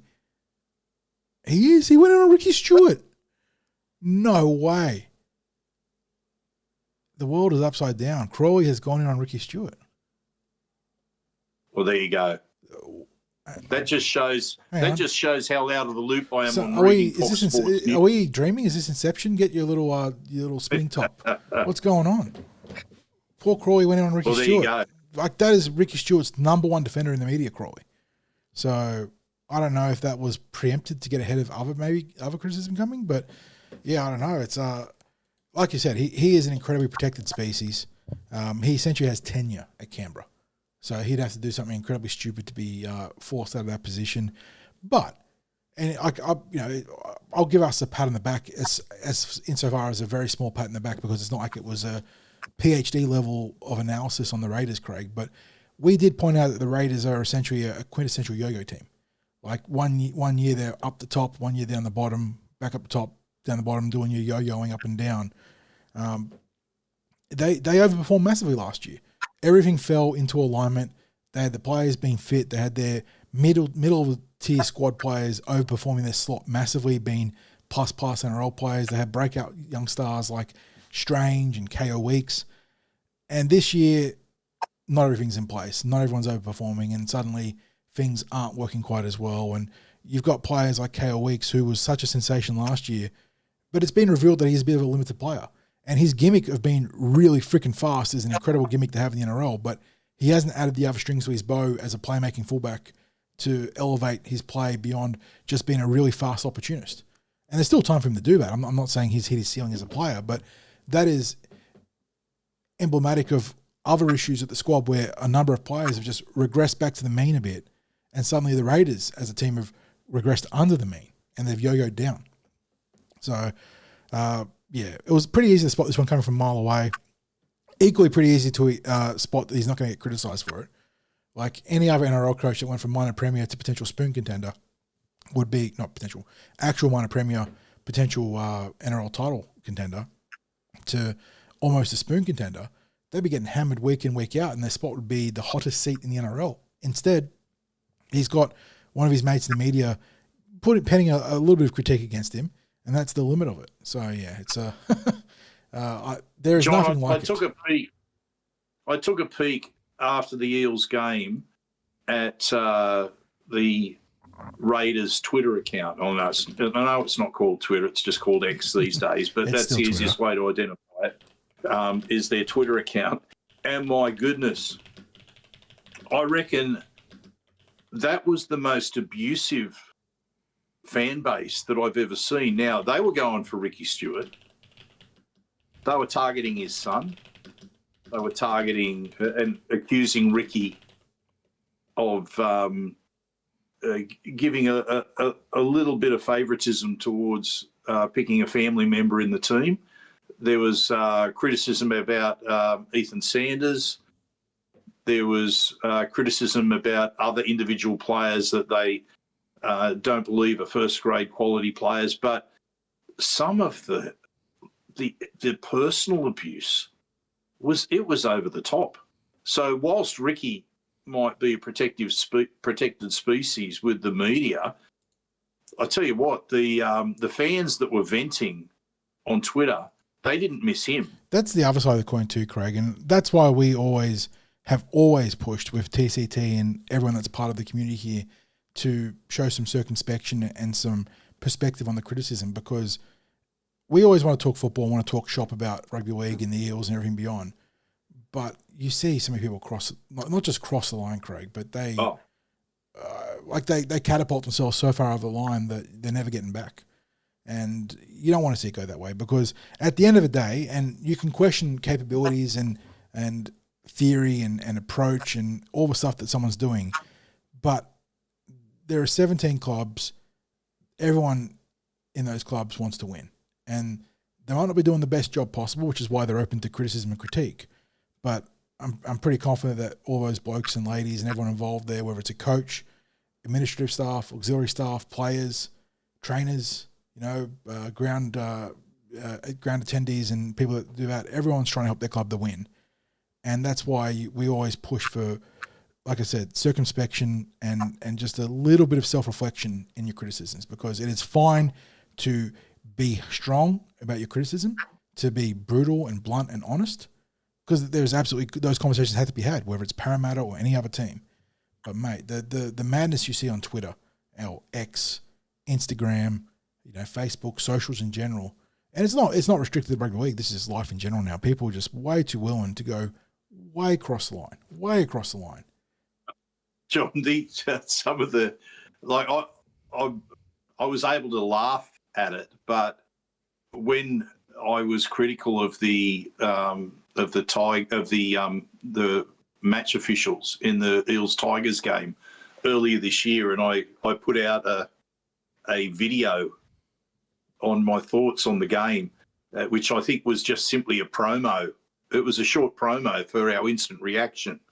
So I actually didn't say too much. But, geez, what was I called by Tigers supporters? Let me see. Yeah, I was called old, tick. I was called fat, tick. I was called whinging. Well, I was having a whinge. Just a little bit. So tick. Yeah. The C word was thrown at me. See you in the Northern Territory. We don't the give it F-bombs were there. Yeah. And then we had people that managed to combine it together so that I was an effing old, fat, whinging C, which was like, that's plus points for creativity right there. It was a beautiful thing to read, you just have to expect it when you put out opinions out there. Yeah, and look, it's and you put your face to it, and for better or worse, it's part of the public domain, isn't it? Yeah, but it's just banter and even getting a little bit blue on some of the criticism is okay. We're grown ups, and to some degree, we as in like me and you, but especially the players and the officials and the staff are used to it. But so many people are so quick, Craig, to just fly off the handle for it as well. Like it's like they want to be dickheads, and the very thin veil of anonymity that they're afforded by being online under a persona and not having their face there just brings out the most toxic reactions. So yeah, like we said, you can hate Ricky Stewart for what he did to Parramatta. You can not rate him as a coach. They're all valid opinions, and you can call him a dickhead or say he's an arsehole for what he did there. That is still not crossing the line. But there are so many people that just go way beyond that when it comes to not just Ricky Stewart, but everything in sports, everything in life. And I think it was Jetta saying that social media is great, but it also has some terrible things. That is it. Like there are so many cool things on social media you'll see, so many great accounts that, cover some really interesting novelty hobby or some, really interesting, science facts or information stuff. But then there's so much stupid shit. God. By the way, have we had Gary come back to? Gary's here. Gary's live. Gary's in chat. Yep. The Midnight Man himself. The Midnight Man is back. He was there for the last show with Muggo. But he's back in chat today. Well, good to see you back, Gary. Sorry I haven't been at training, mate, to say good day to you, but good to see you back in the podcast audience, mate. So just the last thing on NRL before we get to the Eels match previews for this week. And again, we're compacting everything so that we're aiming to be done with our news podcast and our preview podcast all in with a reasonable period of time. Jermaine Asako breaks Steve Guerin's scoring streak. Yeah. What did they say on I said streak. 94 games? It's 95 games for Asako now. So that's just scoring any points, like not a try or anything in particular. That's just a scoring streak. And obviously Asako is one of the preeminent goal kickers. So it's not a surprise. And I suppose it reflects on his availability and the Dolphins not being shut out as a combination thereof. But he's a good player, Asako. And one of a really interesting career path too, because came up as a sort of star young fullback, had flashes at Brisbane, was mercurial and had some really low lows, and had to rebuild himself as a winger. And he really dug in and attacked that transition to the wing with the sort of energy you'd love to see from any player. And he's made it his own. So great little record for a great little player there to hold. And there was a good acquisition for the Storm. Yeah, too, and John. No one of those players. You talk about Jojo Fafita, Craig. A couple of years ago, it was strongly linked in the media that Zarko was going to come to Para mid-season, and I was certainly not against that. Wasn't to be. Yeah, we would have. Wasn't to be. End up at the Dolphins, and now, like you said, he's off to the Storm. That's a good pickup for Melbourne. He is an excellent goal kicker, great finisher, and does just enough work to never have you complain there as well. So, good player. In the back end of his career now, he's not. How old is Jermaine? Let me just double check that. He's not old, but he's not. What is he? He turned 30 this month in June, 5th of June. So this is his last major contract going to Melbourne. But a great little record, like I said, for a very good player.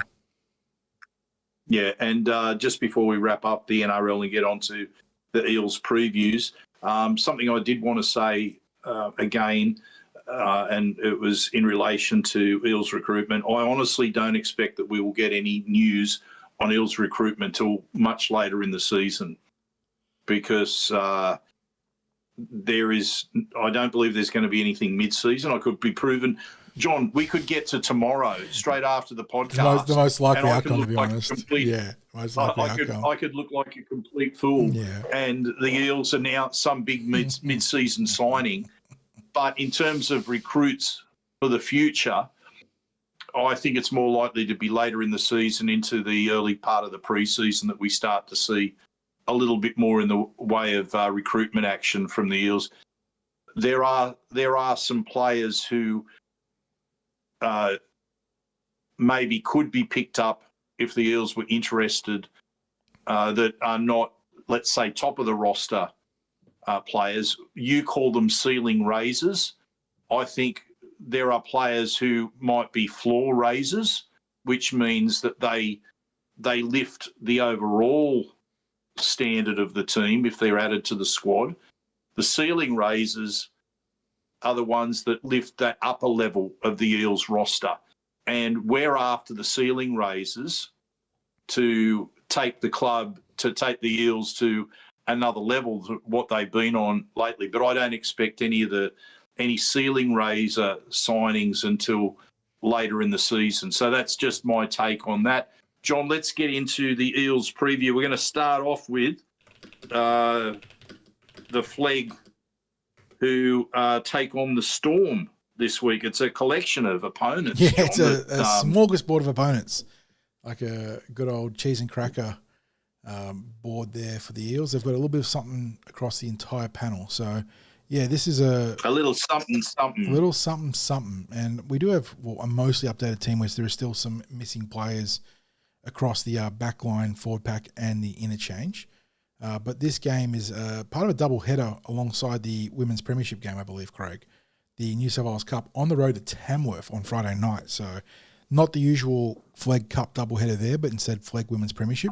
1 o'clock p.m. at the James Hardie Centre of Excellence on Saturday. Eels, as named presently, at fullback it's Corey Lee.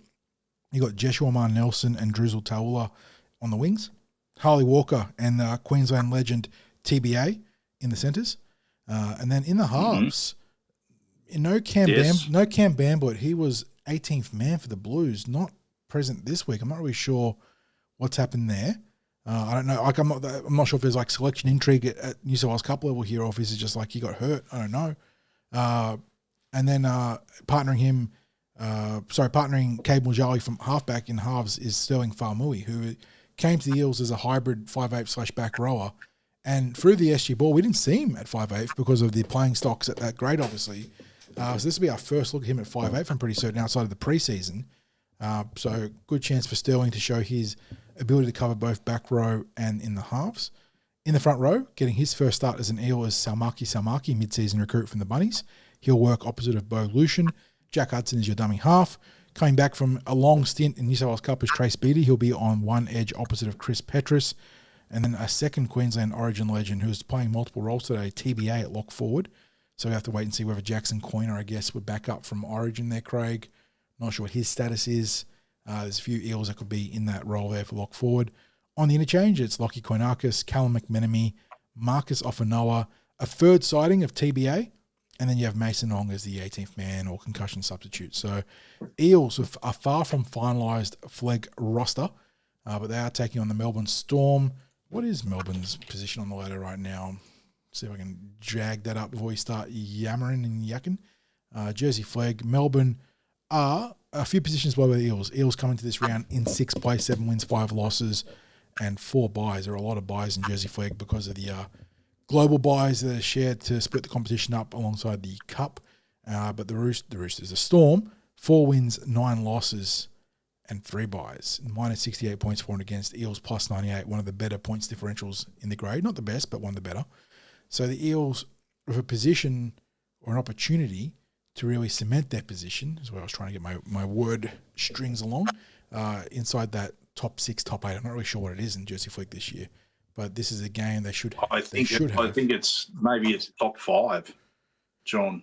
I've got a feeling it's top 5. If it's top 5, the Cronulla Sharks are 1 win ahead with a solid chunk of for and against ahead of them, another 30-ish points ahead of them. So they need this one. They need to win and stay in touch with the top 5 if that's the case. Chris Bettiol can probably clarify that for us. Yeah, if Chris, maybe if even you're in AJ chat, can mate. clarify. Yeah. Or if I haven't seen AJ, but if AJ's in chat, Chris or him would be much appreciated, because it feels like the rules change every year for these NSW RL competitions. It's a Just it's looking a at the 14 Storm team comp. too, John. They've got a Victory Asako. They've got Frank Howarth. They've got former Eel Dylan Brettle. Yes, who That's there. I took him to a premiership last year, actually, Dylan. Frank Howarth played for the Queensland team on last week and is the younger brother of Jack. We saw plenty of him in the SG Ball last year too. Eels met the Storm a couple of times, and he was a pretty reasonable player. But yeah, Dylan Brettle, a player we both had raps on in terms of his talent, but just physically hadn't developed enough for the Eels ahead of some of the other players like Lincoln Fletcher. So he's gone to Melbourne, is doing good things, which is great to see. I certainly don't hold that against him. But no, he's a lightly framed player. If you could fill out, there's a handy player. That was the restriction, I think, on Dylan. How far he was going to go was more to do with his frame, because his football IQ and his talent was there. He's a great team player, a good leader. It's a good team manager, game manager. But yeah, that frame was always going to be something that he was going to have to work on to go further in the game. But he's already got an SG Ball title to his name with the Storm. Mm-hmm. And I think he might have been just about one of the players of the match in their grand final, which was last year, not this season just gone. John, look, I'm going to find it hard to tip Parramatta in this. This is going to be a watch and see what they produce match, because they've disappointed me in a number of aspects of their performance in recent weeks. They have looked nothing like the team that was running around for probably the first 6 to 8 rounds this season, and should have got better with some of the injection of some of the SG Ball players. But and so it's not that the players that have graduated from SG Ball, I don't think they've let them down in any way. I just think they've lost their mojo. Yep. They've lost some of that fight and scrapping that the team was doing in the early part of the year, because as a unit, to me, that was their identity early in the season, was that they competed. They just competed and competed and competed. They were dogs. And I can't use the word competed to describe the last few rounds that they've played. I could use the word capitulated. The wrong C word if we're talking about C words. Yeah, and this isn't me being nasty towards the team. This is the reality of what we've seen out on the field, is that they've lost their way, and I can't look at it and go and point the finger at individual players or what have you. It's, as I said, it's like the team has lost its mojo. It's like they've lost their identity in the past few weeks. If they can find their identity, well, they can turn it around. But I look at the team, and I think it makes it even harder for me to make an assessment of it, because there's so many blanks in the team list as well, that it's too many. To have 3 blanks in the team list, it's too much for me to ignore. And you've got players that are ostensibly like Sterling Faimui playing at 5'8". Now, I know that's a position that he's got experience in, but he hasn't played at that position this season. So I'm looking at that and I'm going, how does that work this year? And look, this is all subject to change. Like, I don't know what Cam Bambutt's status is coming out of that Origin game. There is also in the extended roster that I didn't link. Darius Rogers is part of the extended roster too, who can figure in the halves as well. So I don't know if there's a shift up happening there. It could very, very easily be a reshuffle, John, a complete reshuffle. But You're 100% right, Craig. And this boils down to, regardless, and maybe even because of the limitations of the roster as presented right now. Oh my God, there's a Dangerfield in the extended Melbourne. I wonder if he's related to Rodney. Cruz Dangerfield. It's a great name to have. Surely his nickname is Rodney. Sure, it's Rodney, yes. Although it probably goes over their head given the generational gap now. But at the end of the day, maybe because of the limitations of the roster as presented, this is a game where if they can't get back to dominating the fundamentals like they were for the vast majority of the first third of the season, where they were playing such great, consistent, and well thought out football, then I'm not going to say you can bid farewell to their season, but they're at risk of losing touch with the top five that Chris did confirm in chat for us. It is a top five. So with Cronulla being 1 win ahead, if they win and you lose, and the rest of the top five above, does their part as well, you fall 2 wins away from the top five. And it's not an insurmountable bridge for the amount of games left in hand, but you don't want to be chasing 2 win gaps at this point in the season. So they need to get back to, like you said, competing, completing, and just playing good fundamental football. And we say it like it's some sort of mystical thing, but maybe it is, because at the end of the day, we know that taking care of the little things solves the big things when it comes to rugby league. Winning your runs, winning your tackles, doing all that stuff right the vast majority of times. Sort of, you're talking about that completion rate of 80%, Craig. Man, it's a metric for a lot of things there in terms of winning collisions and winning tackles and winning the ruck. You do that, and the opportunities to attack and play second phase football and play off the cuff stuff, they present themselves naturally. And everyone knows this playing rugby league, but teams, and not just Parramatta, but just teams in general's inability to harness that consistently speaks to how difficult it is, even as simple as an idea or as a prospect that it is. So for our boys, I hope they can just streamline, strip back, get back to the fundamental football. Be physical, be aggressive, dominate those little things. Melbourne aren't a good team as presented on paper with their season form. There's obviously good players in the team, reflective of winning the Premiership last year and then having some representatives in the Queensland and New South Wales game there. But our boys need to just, stop the bleeding. Just stop the leaking, the bleeding, the negative plays, and just have a good get-right game here. Yeah, okay. But I'm not going to give a tip on this, John. No, too much that we don't know on this one based on players not being available, or maybe they are available and the team just didn't get announced on the deadline. We have to wait and see on Saturday. Yep. Now we go to the New South Wales Women's Premiership game, which is the second of that double header at Kellyville on the weekend. So they're a 3 p.m. start on Saturday. Bit of a reality check for the girls against the Central Coast Roosters.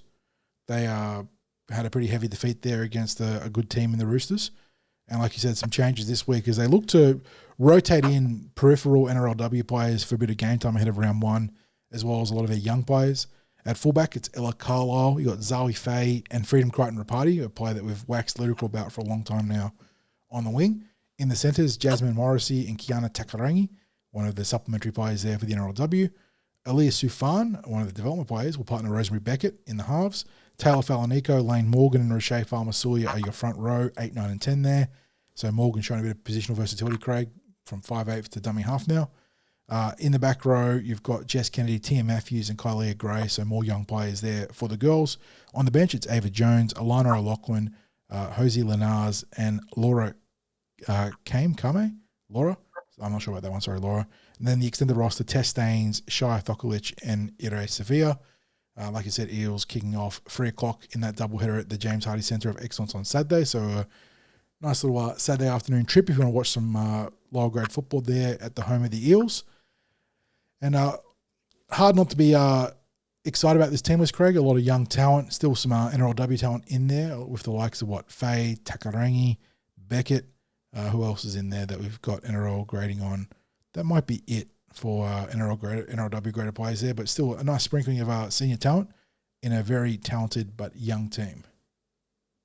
Yeah, so Morgan's the interesting one John, a half that's playing a dummy half in this game with when you see Aaliyah Safan and Rose Beckett named in the halves, it's interesting because I thought Lane was outstanding at 5'8" in week one. In that week one. Mm-hmm. She was involved in the trial, in the NRLW trial last week.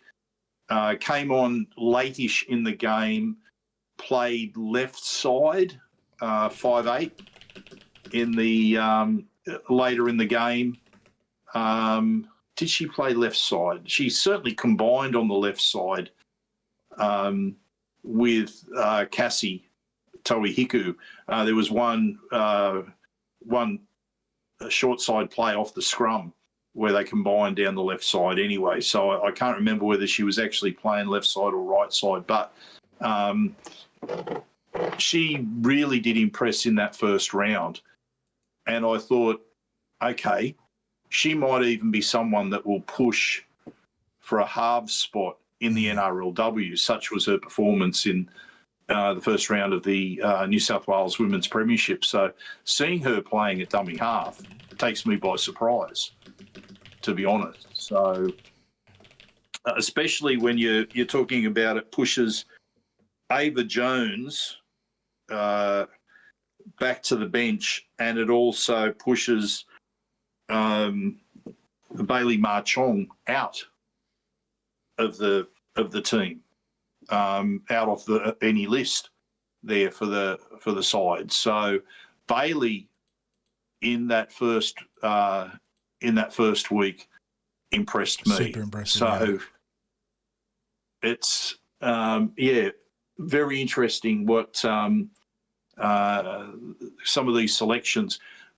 That match they played last week against the Central Coast Roosters, it was a case of that first half. They had long periods where they dominated territory and possession and couldn't quite breach the Roosters' defence.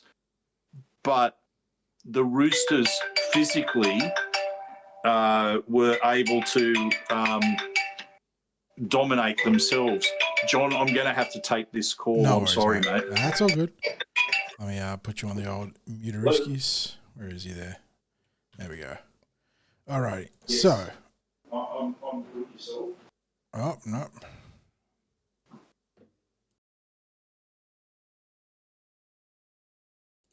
Okay.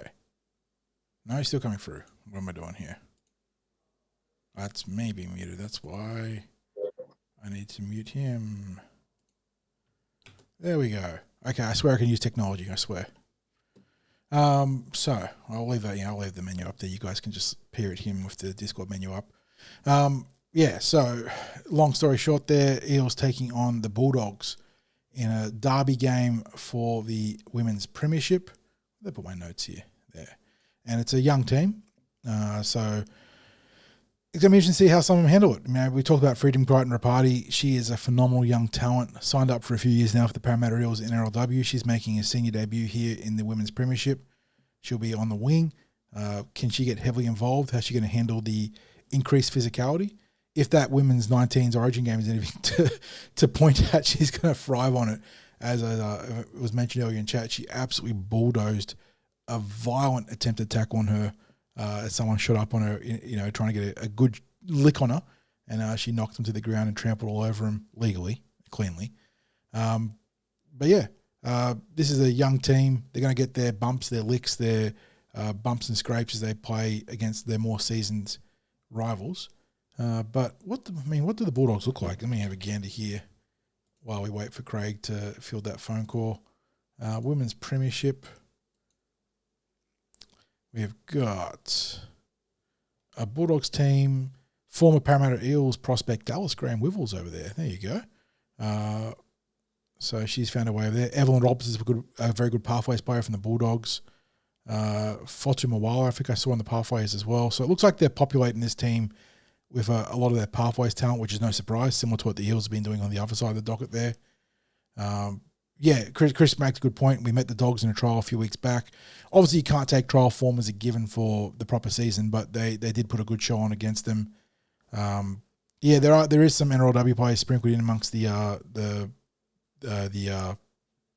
young players there for the Dogs. But a few former Eels there. I know Aaliyah Scrivens has been over there for a little bit now, but also, like I said, you got Graham Wivel at fullback there, and maybe one of the Louis. No, I don't think so. I'm making that one up. So the Bulldogs, they've been a great presence in the juniors, and they're trying to convert that into an NRLW pathways or pipeline, but it's not easy. It's one thing to dominate the juniors, but as we mentioned earlier in the podcast for the Eels, converting junior pathways dominance into NRL and NRLW talent, it's a whole thing in and of itself. But really keen to see how the girls bounce back from that heavy loss to the Roosters. One of the great lessons or great sort of teaching paradigms you get out of playing sports is that you often learn more from a loss than you do from a win. And let's see how true that rings for our girls on the weekend as they play a second leg of that doubleheader out at the James Hardie Centre of Excellence. Kind of hard to get a bead on where all the teams sit right now. The Bulldogs, where are we going for this one? The Bulldogs in this grade, they started with a loss to the St. George Dragons, 26-20, and then backed it up with a loss to the Panthers, 20-14. So a couple of narrow losses for them against, I don't know, are they good teams? Dragons usually pretty solid in this grade. Panthers, I don't have a read on because they're new to this grade, I think, or newish to this grade. So, we have to wait. This is one of those ones we have to wait and see how it plays out for the girls. So on that note, while Craig is still out, we'll go across to the New South Wales Cup, where the Eels are on the road to Tamworth. Now, is this just a regional round? What is the go for a Tamworth game in this one here? It's regional magic round. There you go.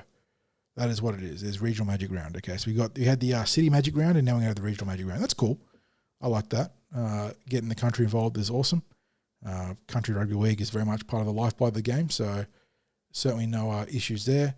We look at the Eels team list here. We've got a number of inclusions for the boys on the back of those injury report upgrades, people coming off the injury report this week. Interesting, though, no Jake Tungor featuring anywhere presently, despite the fact that the injury report said he'd be playing New South Wales Cup this week. So keep an eye on him for maybe to be a late minute or last minute inclusion. I'm not sure. But as named, the Eels look like this. At fullback, it's Arpa Twiddle. On the wings, you've got Devonta Vivella and Richie Penasini making his return for some bone bruising that's kept him out for a while. Tamworth. Tamworth. Yeah, it's regional magic round, Chris, isn't it? So, I was just quickly touching on that before. Yeah, so they're on the road this week, Friday, 7 p.m. at Scully Park. But in the centres for the Eels, Araz Namva and Siamani Lealuai. In the halves, you've got Lorenzo Talataina. He's going to work alongside Jonah Pezzett, who makes his return from a hamstring injury ahead of schedule. I guess we have to wait and see if Jonah turns out for this game. He's been named, so I would assume he's playing. But the fact that he wasn't in consideration for NRL, I suppose, is interesting in and of itself, although he has missed a lot of time now. So it stands to reason that they'll want at least a game or two under his belt in reserve grade before getting him back into NRL consideration. In the front row, Max Tupu, Riley Smith, and Zach Visconti. No Tony Mattielli this week. I believe he's picked up a suspension. Chris, you might be able to confirm for me, but I'm pretty certain he got a suspension from the last game the Eels played, so he's not available for selection. In the back row, Tyrese Lakini, Josiah Funarayuta, and Saxon Pryke at lock forward.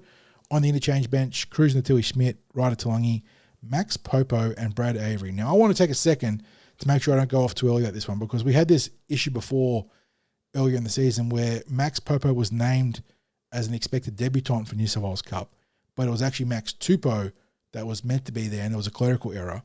However, this week we've got both Max Tupou and Max Popo named.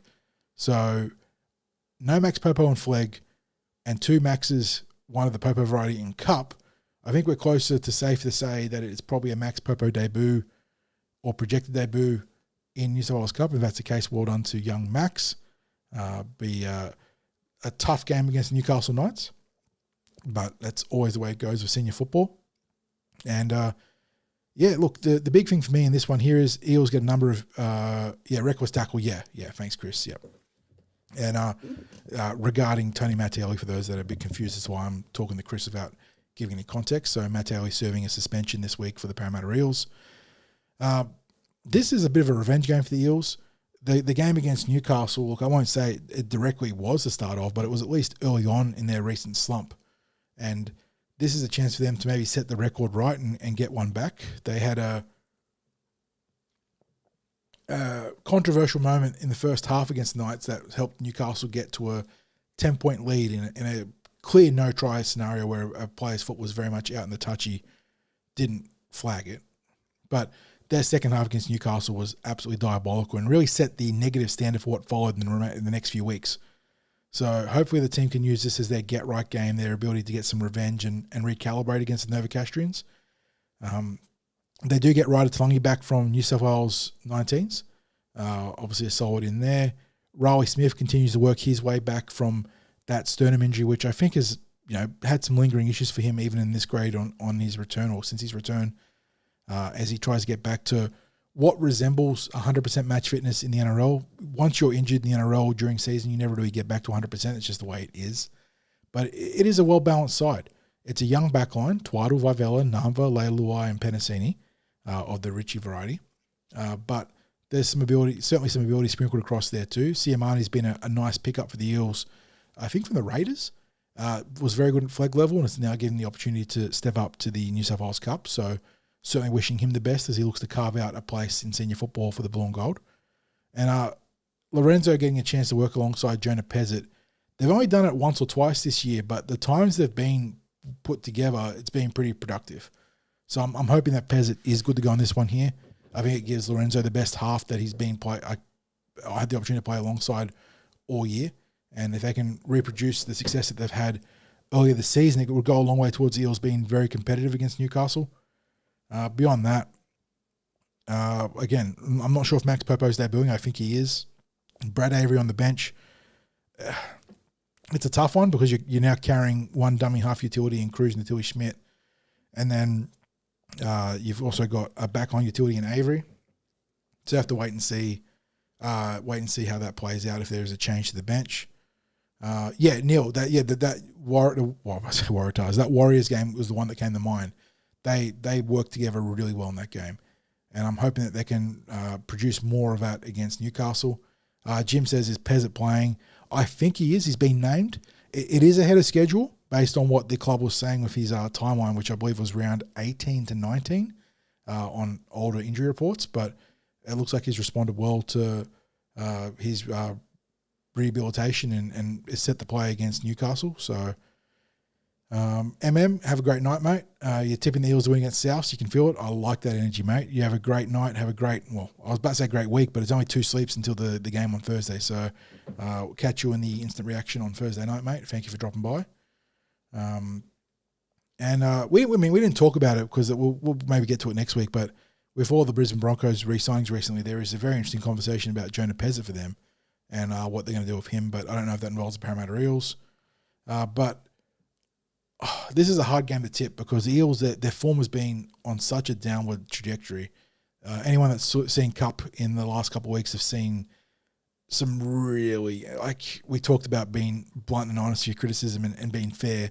I think it is fair to say it's been some dreadful football. In particular, the second half. The second halves in these games, the Eels have oftentimes been at parity or close to parity at halftime. Not in every loss, but for a good number of them, they've been at close to parity and have just come out of the sheds de-energized. And it's really hard to explain what is going wrong there because usually you make your surge, on the fresher legs you get from that little break or a bit of respite at halftime. But they have to find a way to overcome that. You just cannot start the third quarter, the third stanza, or second stanza, I suppose, third quarter, the way they have so consistently. It puts you at such a disadvantage. And the Newcastle game was kind of, again, I mentioned before, it wasn't the game that necessarily started the rot, but it was the one that really consolidated it. So mentally, this is a chance for them to hit the reset button. So you know what? I am, with Jonah Pezzett named provisionally, I am going to tip the Eels to have a strong game here. I think that this is probably not necessarily the best team they've had all season, but it's the best team they've had in a while. some key ins there. They might still get Jake Tungle back, and Jake is a nice bit of experience to have on the wing in this grade. I have to wait and see what happens there, but I'm gonna back our boys. I'm gonna tip him. For the upset win here. I don't know how they get to it though, but it's going to involve the two halves, Peasant and Tawatina. And now I'm going to waffle for a little bit because I don't want to do the NRL preview about the big fella. Let's make sure he hasn't sent me a text message. No, so let's have a nice chat with chat, me and you all chat. Yeah, Jason touching on what I was talking about there. The Broncos have made a number of re-signings. Ben Hunt and who's the other fellow they got running around the halves right now? Duffy. They've both been re-signed, so it puts them in a very interesting position for what their projected halves combination is going to be next year. And I've made mention of it on the podcast before that Peasant's struggles this year don't necessarily mean that he's washed out as an NRL player. I think that there is a pretty reasonable chance he goes on to forge a pretty solid NRL career. But he's certainly had his struggles this year, and he's hit the wall, and he's had a reality check having on a court, just the classic struggles that come with a player that has had a bit of success in the NRL with the Melbourne Storm there, and he has to overcome that for both Parramatta and the Broncos. Jamie says, what about Cayless? So good for him. Yeah, he's been around the scene for a while in New South Wales Cup with the Parramatta Eels. I think the New Zealand Warriors as well. And this is now obviously the next major step in his career. And, there are two major pathways to being an NRL head coach when it comes to your development. And obviously the clear way, the obvious way is you go from New South Wales Cup or assistant coach in the NRL straight to NRL head coach. And that's one pathway. But the other way, which has often yielded really good results, is going to England and really, carving out your identity and honing your teeth into the meat of the Super League there and spending a couple of seasons there, figuring it out. Chris says, do we need to buy a 5/8? Well, that's the big question for the team, isn't it? Like, how confident are they in whether it's going to be the retention of the potential retention of Volkman, or throwing Joash into 5/8, or the development of Lorenzo or Lincoln Fletcher? And just, I am obviously not the insider between the two of us, between me and Craig, and obviously Craig is very guarded with what he can share. But for me, looking on the outside in, it feels like they don't want to rush Lorenzo. I mean, I say looks like. Jason Rolls has literally been quoted in his post-match presses saying, we're not going to rush the young players in, and that's fair enough. But it would, reading between the lines there would imply that they don't want to throw him in, whether it's this year or even early next year, into the mix. So it does make a very, very fair discussion around what is the plan at 5/8. And right now, I don't think there's a clear answer, because we've seen good and bad from Volkman and from Papali, and they're both. It is easy to get lost in the weeds here, but they're both. As I bring the big fella back, there we go. Hey mate, we'll just start talking about. Yeah. You're good. Yeah, just what you would expect with the call regarding Mum. So I just had some stuff I had to talk through. So, yeah. We went through finished off the Women's Premiership and the Cup previews. I tipped an upset victory for the Eels in New South Wales Cup, trying to get them to have a circuit breaker game against one of the teams that started the rot in the Newcastle Knights with those struggles in the second half. And then we'll just fill in the space with some talk about the 5/8 position. Chris brought up, do the Eels need to sign a 5/8, and sort of gauging all the different candidates right now between Volkman, Papali, Talataina, even Fletcher, and where, based on what Jason Rolls has said in his post-match presses about not rushing juniors, what the situation is. Chris has a follow-up question. Has Riley Smith had his time? Are we choosing De Silva and Edwards from now on? I don't think it's clear cut there. Craig, you might have a different opinion to me here. I think that, at least in the short term, I think Riles has made a read on the state of the NRL, and he wants one dummy half, one utility half, or utility dummy half, and that's Harrison Edwards, obviously.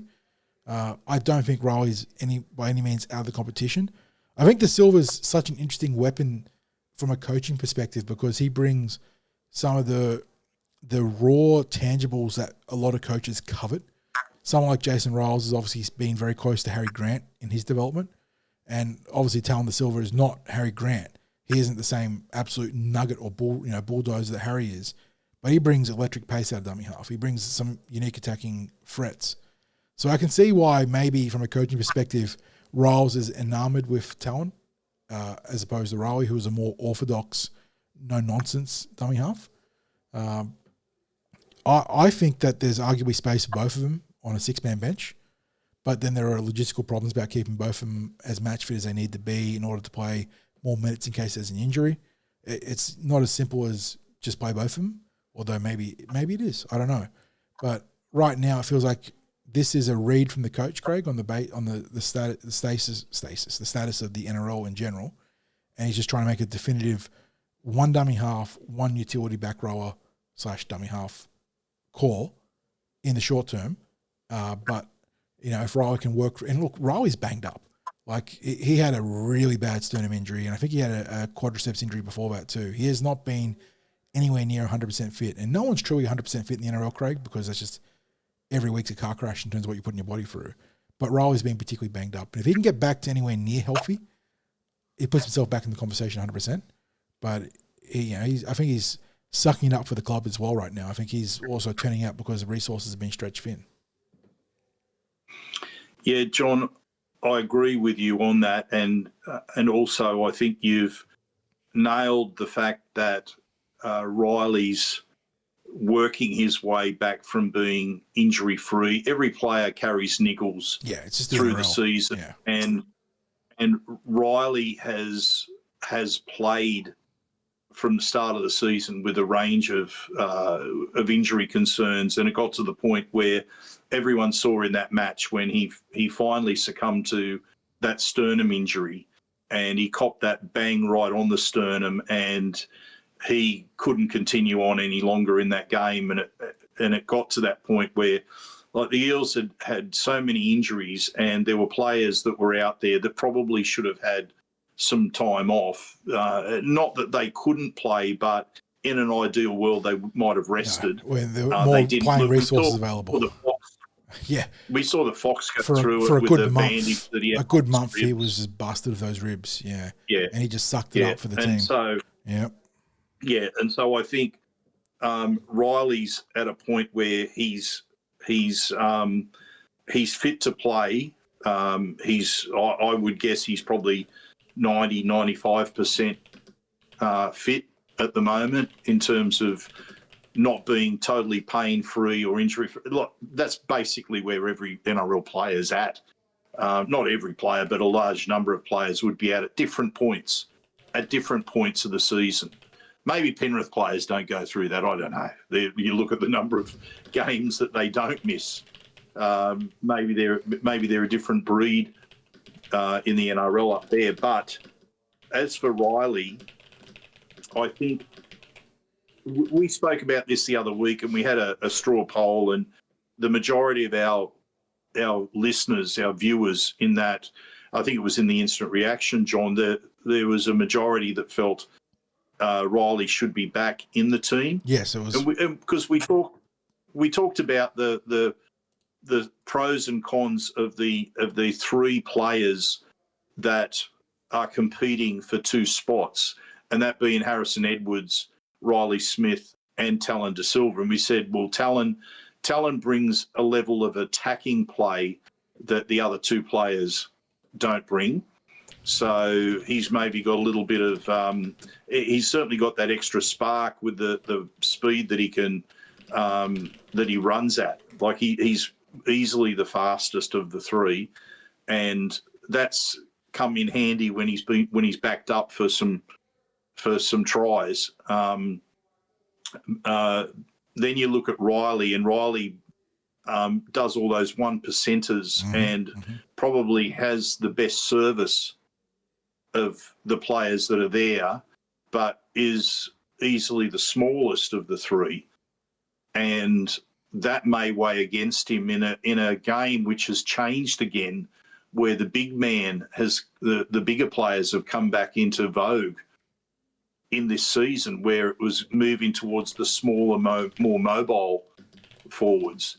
And then you've got Harrison Edwards, who does a serviceable job from the distribution point of view of the dummy half role, and his strength is probably in his defence. He's a very, very reliable defender. He's got the biggest body of the three of them, and has that capacity to play in the forwards. And because of that enjoyment that he has for the defensive side of the game, he can do a very good job being rotated into a lock role or even a back rower role if need be. So all of them bring something to the table, and it seems to me, as you suggested, that Riles has made a decision that he's going to go with one specialist dummy half, one utility dummy half. Harrison Edwards has got the utility dummy half locked up now, so the battle becomes between Talon and Riley, and it's unlikely that Riles is going to go with three of them. So I think it comes down to Talon versus Riley, and unfortunately Riley got the injury when he was winning the battle, and he was the starting dummy half and was getting the majority minutes in the game. And unfortunately, his injury gave Talon the opportunity to start and to play longer minutes, and it's just been harder for Riley to get back in. And whether that is now a consideration about whether he needs to show certain KPIs in New South Wales Cup, or whether it's a case of knowing that he's fully recovered from any injuries. We don't know the reasoning behind that. But one thing is for sure, it's the way the New South Wales Cup has been performing. It's damn hard for anyone playing New South Wales Cup to be able to put their hand up and say, select me, because as a group, that New South Wales Cup team has been performing so poorly. Yeah. So poorly. There is just no upwards pressure in terms of performance. No. And it's just like it's been impossible for anyone to look good in a team when there are so many points being scored against them. Yeah. So it's just, I think for Riley, it's just a matter of keep working hard on the training track, keep doing your absolute best in those New South Wales Cup performances. Just looking at the team this week, John, I prefer Arpa back at fullback, even though he's made some uncharacteristic errors back at fullback. He's got a certain amount of inconsistency, which is symptomatic of what's happening with the team as a whole. I like Devontae Vivella on the wing. Richie, if Richie Penasini's at his best, he's going to bring something to playing on the wing. Well, last time we saw him fit, he had a 200-metre free try game against Manly, but then it's just been injury since then. The poor bastard. Oh. Yeah, and look, there's a couple of interesting selections that you've got Ryder and Max Popo on the interchange. I'm going to be most concerned about this game because of the fact that they're playing a team that gave them an absolute hiding only a few weeks ago. And that's why I was saying that mentally this is a chance to reset, because they were essentially at parity if Newcastle hitting in the halftime before the BS try that was given to Newcastle, and that was a terrible no call from the touch judge. But that was the game that really consolidated the second half stumbles and slides and whatnot. So is this going to? This is a game I feel like is going to take a very polarized branch. Either the Eels use this as the mental reset, the chance to right all the wrongs of the last month plus, or it's going to cause a cascade. You can just bury him after this, and they're already they're long shots. I noticed. Oh, sorry, John. I was just going to say I noticed Matty Arthur's playing for the Knights. I don't know whether he played last week, but he'd been out for an extended time with a broken jaw. Yeah, the busted jaw has kept me out for quite a while. So, chance for a bit of a revenge game for Matty Arthur there, who's been blighted by injury this year. But it's a good Newcastle team, Craig. lot of young talent, good sprinkling of NRL adjacent talent.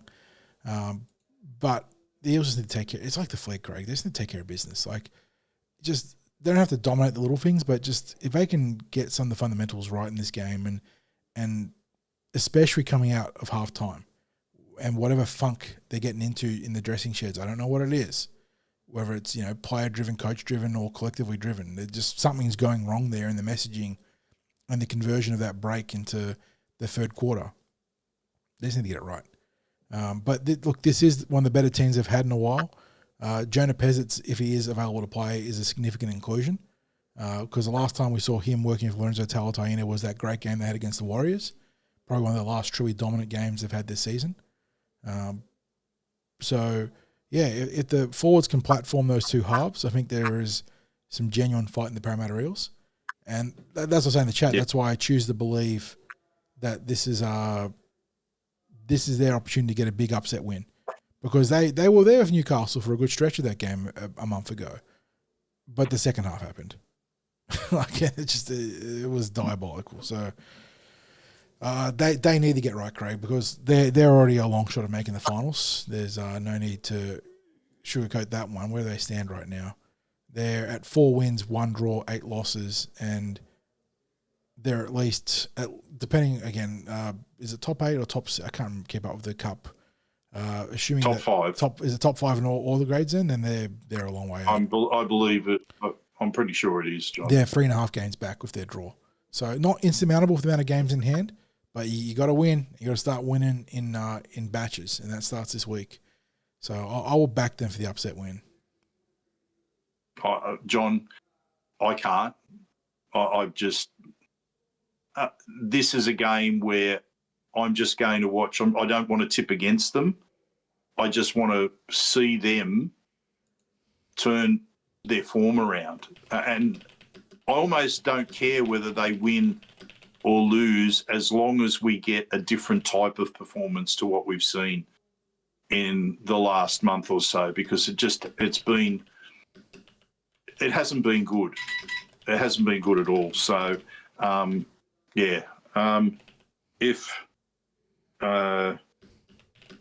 if we can maybe move on to the NRL, John, so we can pump it out, wrap this up. Yep. So we go to the main event, which is only 2 sleeps from now. Eels meeting the South Sydney Rabbitohs on Thursday night at Combank Stadium, 7:50 p.m. kickoff. Again, a reminder, you can catch myself and Craig in the pregame with Daniel Mortimer from, I want to say, 5-ish, Craig? What's the loose time one on that one for us? We've got Daniel Mortimer on at 5:45. 5:45, there you go. So 5:45. I was in the ballpark there. So we go across the 2 teams. For fullback, you have Isaiah Yongi up against the little dynamo that is Jai Gray, who was the difference between these 2 teams when they met late last year. Brian Kelly and Josh Adokar on the wings for the Blue and Gold. Alex Johnston, the leading with a sort of asterisk growing try scorer for the NRL on one wing, the left wing, and then Edward Cozzy on the other side for the Rabbitohs. In the centres, staying with the Rabbitohs here, they've got Latrell Sigwalt, no Latrell Mitchell, and Tallis Duncan, back row come centre. Another player who troubled us massively in that corresponding game last year, Craig. We really did not do a good job of containing him in the centres last year. For the Eels, though, it's Jordan Samrani and Sean Russell. You got Ronald Volkman at 5'8". He reverts there from halfback with Mitchell Moses back in the team for game 250. Up against Cody Walker and the skinny Ashton Ward, who's actually had a pretty good year in spite of the limited size he has on the frame right now. Front row for the 2 teams is Luca Moretti, Talon Da Silva, and Jack Williams for the Eels, although we would be surprised to see Talon start based on the last month of football. For the Rabbitohs, though, it's Tavita Totola, Brandon Smith, and Keon Kolomatangi. In the back row, the Rabbitohs have Dave Fafita, Ewan Aiken, and Cam Murray. And for the Eels, unchanged, Kelma Tuolangi, Kitione Katonga, and Jack DeBellin. On the interchange, we go to South Sydney first. Lockie Hupner, Jamie Humphries, Liam LeBlanc, John Riddell, Jaden Bud Sullivan, and then the young Eshy Ball prospect Dane Jennings, with Dylan Walker, Sam Tuavaiti, Tiankan Brown, Harrison Edwards, Josh Papali dropping back to the interchange for the Eels this week, and Charlie Goma. Extend the roster, Twiddle, Smith, and Pryke for the Blue and Gold, Graham Talfa, Garlick, and Fletcher for the South Sydney Rabbitohs. I believe Sutton is the referee this week, chat. You can confirm that for me, but I'm pretty certain it is Sutton this week. And there is a debutant on the touch judge, in the touch judge ranks, if Chris's comments come to my mind right. So congratulations to whoever's debuting. Who is it? Let me go to the match centre. I don't know if they've announced it proper because they do sometimes do late updates, but based on what they're saying here, no, they haven't announced the touch judges here, but Chris did say there was a debutant or expected debutant on the sidelines this week. Yeah, John, it's an interesting lineup here because I think each team has their areas where they maybe have the advantage over the other. I like the Eels interchange a little bit more than the Rabbitohs interchange. I think that I can see that.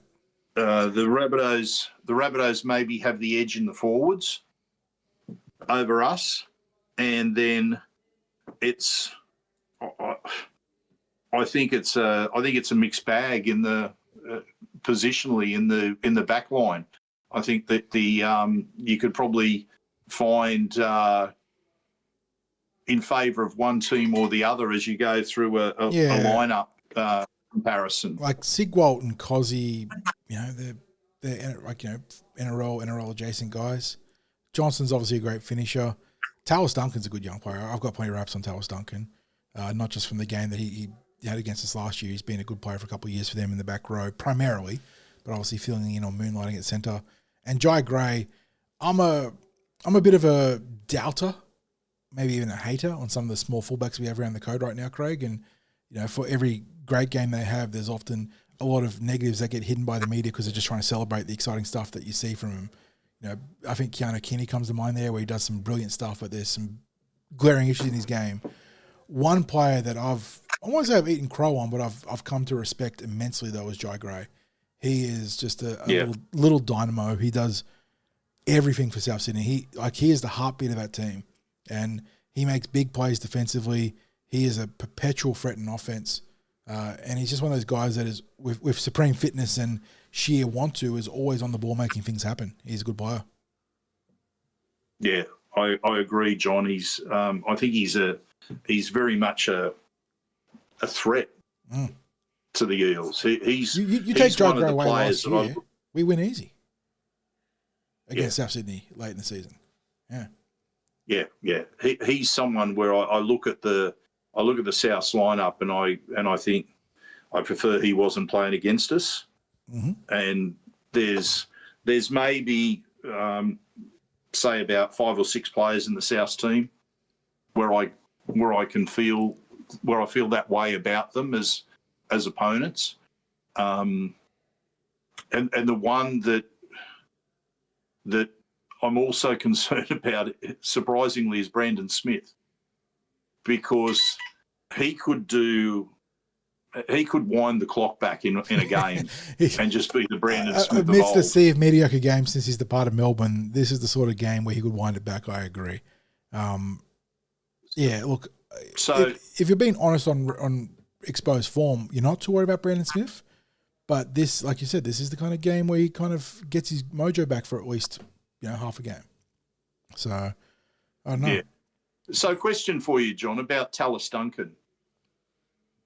Do you think his strike power is reduced by playing at centre, or do you think he's just as dangerous at centre? Theoretically, you will have more limited generic attacking opportunities at centre because you need just going that one pass wider, as we've seen for a lot of teams, is a bit of a struggle sometimes.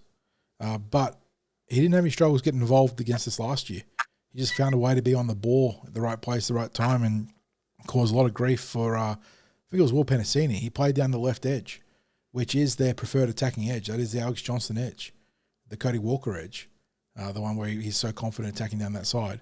So normally you'd say playing in the centres is a nerf or a net negative to your ability to impact the game in general. Not to say you can't be game, but for South Sydney, I think maybe it gets you more involved. They love attacking down that edge.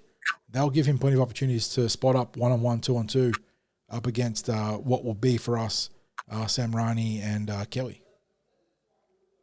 Yeah. So looking at us, at our team, we've suggested over the previous weeks where we had those narrow losses before we had the victory over the Raiders that if only we had Mitch Moses in the team, we would have won this game. Yeah. Right? We now have Mitch Moses in the team. There is a trap there, though. Ready. There is a trap there because the team played as well, relatively, because it wasn't perfect, as well as they did without Moses, because they're trying to replace Moses in the aggregate. We talk about this all the time. Can they hold themselves to the same, even though they're not high standards? We know that there's still way better football in this team. The last month of football has definitely been more positive than it was the month before that. With Moses back in the team, can they do the same things that they were doing right with Moses there? Are we going to default to taking shortcuts and cutting corners and not putting in the hard yards and the hard tackles and the hard runs they need to do to platform Mitchell Moses to give us the best chance of victory? That is the challenge for the team this week, is that Mitchell Moses is back. Yeah, hooray, great. That is an absolute ceiling raiser for the Parramatta Eels. The other 16, 17, 18 players at the six-man optional bench now, you can't cut back. You can't ease off on the pedal. This is your opportunity now to double down, to put more pressure on the pedal, get it down to the metal. Moses is back. Let's give him the opportunity to take control. And South Sydney are a good team.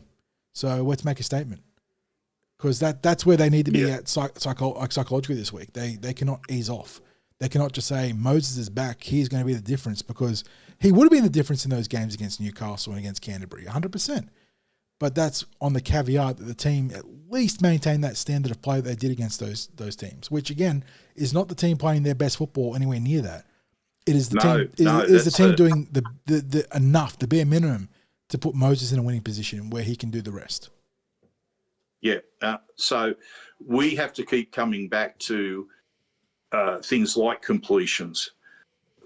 Please get up around that 80% or higher mark. Let's improve that first up contact in defence. Let's talk out there in defence. Let's keep the ineffective and missed tackles down as much as possible, because we had that. I'm trying to think. Was it against the Bulldogs where we hit the 75 mark for combined ineffective and missed tackles? Yeah, I think it was, where we were sitting on about 75 combined and they were on about 38, 39. And when you end up with a 2-point game where we only concede 14 points and we lose via a penalty goal right at the death of the game, and yet we had so many missed and ineffective tackles, you have to think to yourself, okay, we know that the Dogs weren't great in attack that day, but we did scramble okay. We can't rely on the scramble. We've just got to defend better, because one thing that we know about the Rabbitohs is once they make a line break, they're pretty damn good at finishing it off. Oh, yeah. Once they get outside the defence line, we'll have a look at Alex Johnson's try-scoring record. That's all due to the fact that he's had an open passage for his try-scoring created time and time and time again by that South Sydney team. He holds the record because there's been countless times he hasn't even had to deal with contact in getting that ball down. So, yeah. Anyway, mate, let's get into your predictions with the score. Look, it's interesting because South Sydney, our history against South Sydney at CommBank is not good. Chris Betty posted in chat, and I think we're 1 win, 4 or 5 losses. So, on historical form, it's not great. But last start win, fresh off a bye, Mitch Moses is back for a big milestone game. If the Eels can't get Hang on, did we get a game, like we lost the game last year? Did we get the game the year before that? I think that was at Alionzo or a core, whichever one it is, ANZ. We got them. But yeah, at Combank specifically, we have a bad record, which is really frustrating because you never want to have a negative win rate at home against any team. But Souths have been a bit of a bogey team. We always talk about styles, making matchups and making fights, and the way they play football is oil and water for us. We really struggle against their tempo, and their left edge dominant attack has, feasted on some, not bad right edges, but just bad matchups for the right edge, I guess. So this is one, John, where we need Brian Kelly to trust the players inside. Yeah, Samarani and Kelly have to really be on the same beat here. You can't have one shooting up without the other. You can't have one making a different play from the other. So they've got to get that right 100%, Craig. That's a fair shout there. South Sydney had a bye last week like us, and the week before that, I think Neil mentioned in chat, was the incredibly emotionally draining Jai-Arrow game where they had a fantastic win. They absolutely rinsed the Broncos in tribute with the Jai-Arrow MMD game there. And that would have taken a pretty heavy emotional toll on them, but they did have the bye as a chance to use that to reset and maybe just not be fully zeroed out from the emotional toll of that game. But where I was going was we've actually had a trend of a few. I don't know what's happening because we're seeing almost like the expansion at the top and bottom of the games right now. There are more big blowouts recently, but also more closer games. Eels being part of a lot of those closer games too, and that's up against the Bunnies, who are historically high scorers. So I don't know which way I'm leaning for this one. Can the Eels continue their trend of relatively low scoring games alongside other teams like we had the Titans and the Panthers, the Bulldogs and the Seagulls? Both lodging very low-scoring games? Probably not. To be brutally honest, probably not. It's going to be a slippery track out there on Thursday night, though, which can influence some of the ability to create attacking opportunities. But I think if the Eels are the win, it's probably going to be in the 20s at least. I'll go 28-20, 8-point win. First try scorer for the Eels. It'd be a nice story for Mitchell Moses to score in his return to the Eels in the milestone game, but maybe it's a Kelma Tuolangi night to score. And then best on field, let's not bullshit. Milestone man, back from Origin, everything to prove, it's Mitchell Moses. Yeah, John, I think it'll be relatively high scoring.